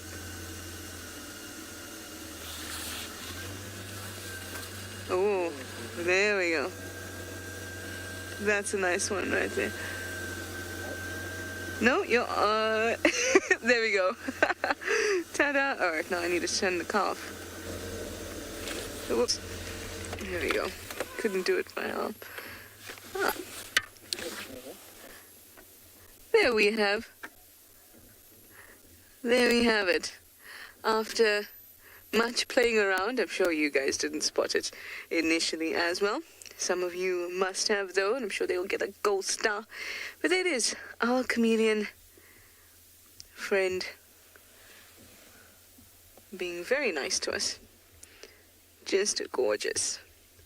Oh, well, it's just awesome to take you guys through from the big animals like elephants all the way down to chameleons and birds and all things beautiful and natural. If you enjoyed coming on safari with us and you enjoyed today, please do go to our support page. There should be some information coming up on your screen soon, and help us continue to do what we do. There we go, Sassy Cassie. A chameleon for us all. Because of your inspiration and you reminding me that I can also look for a chameleon. I'm glad. So we've had an awesome drive.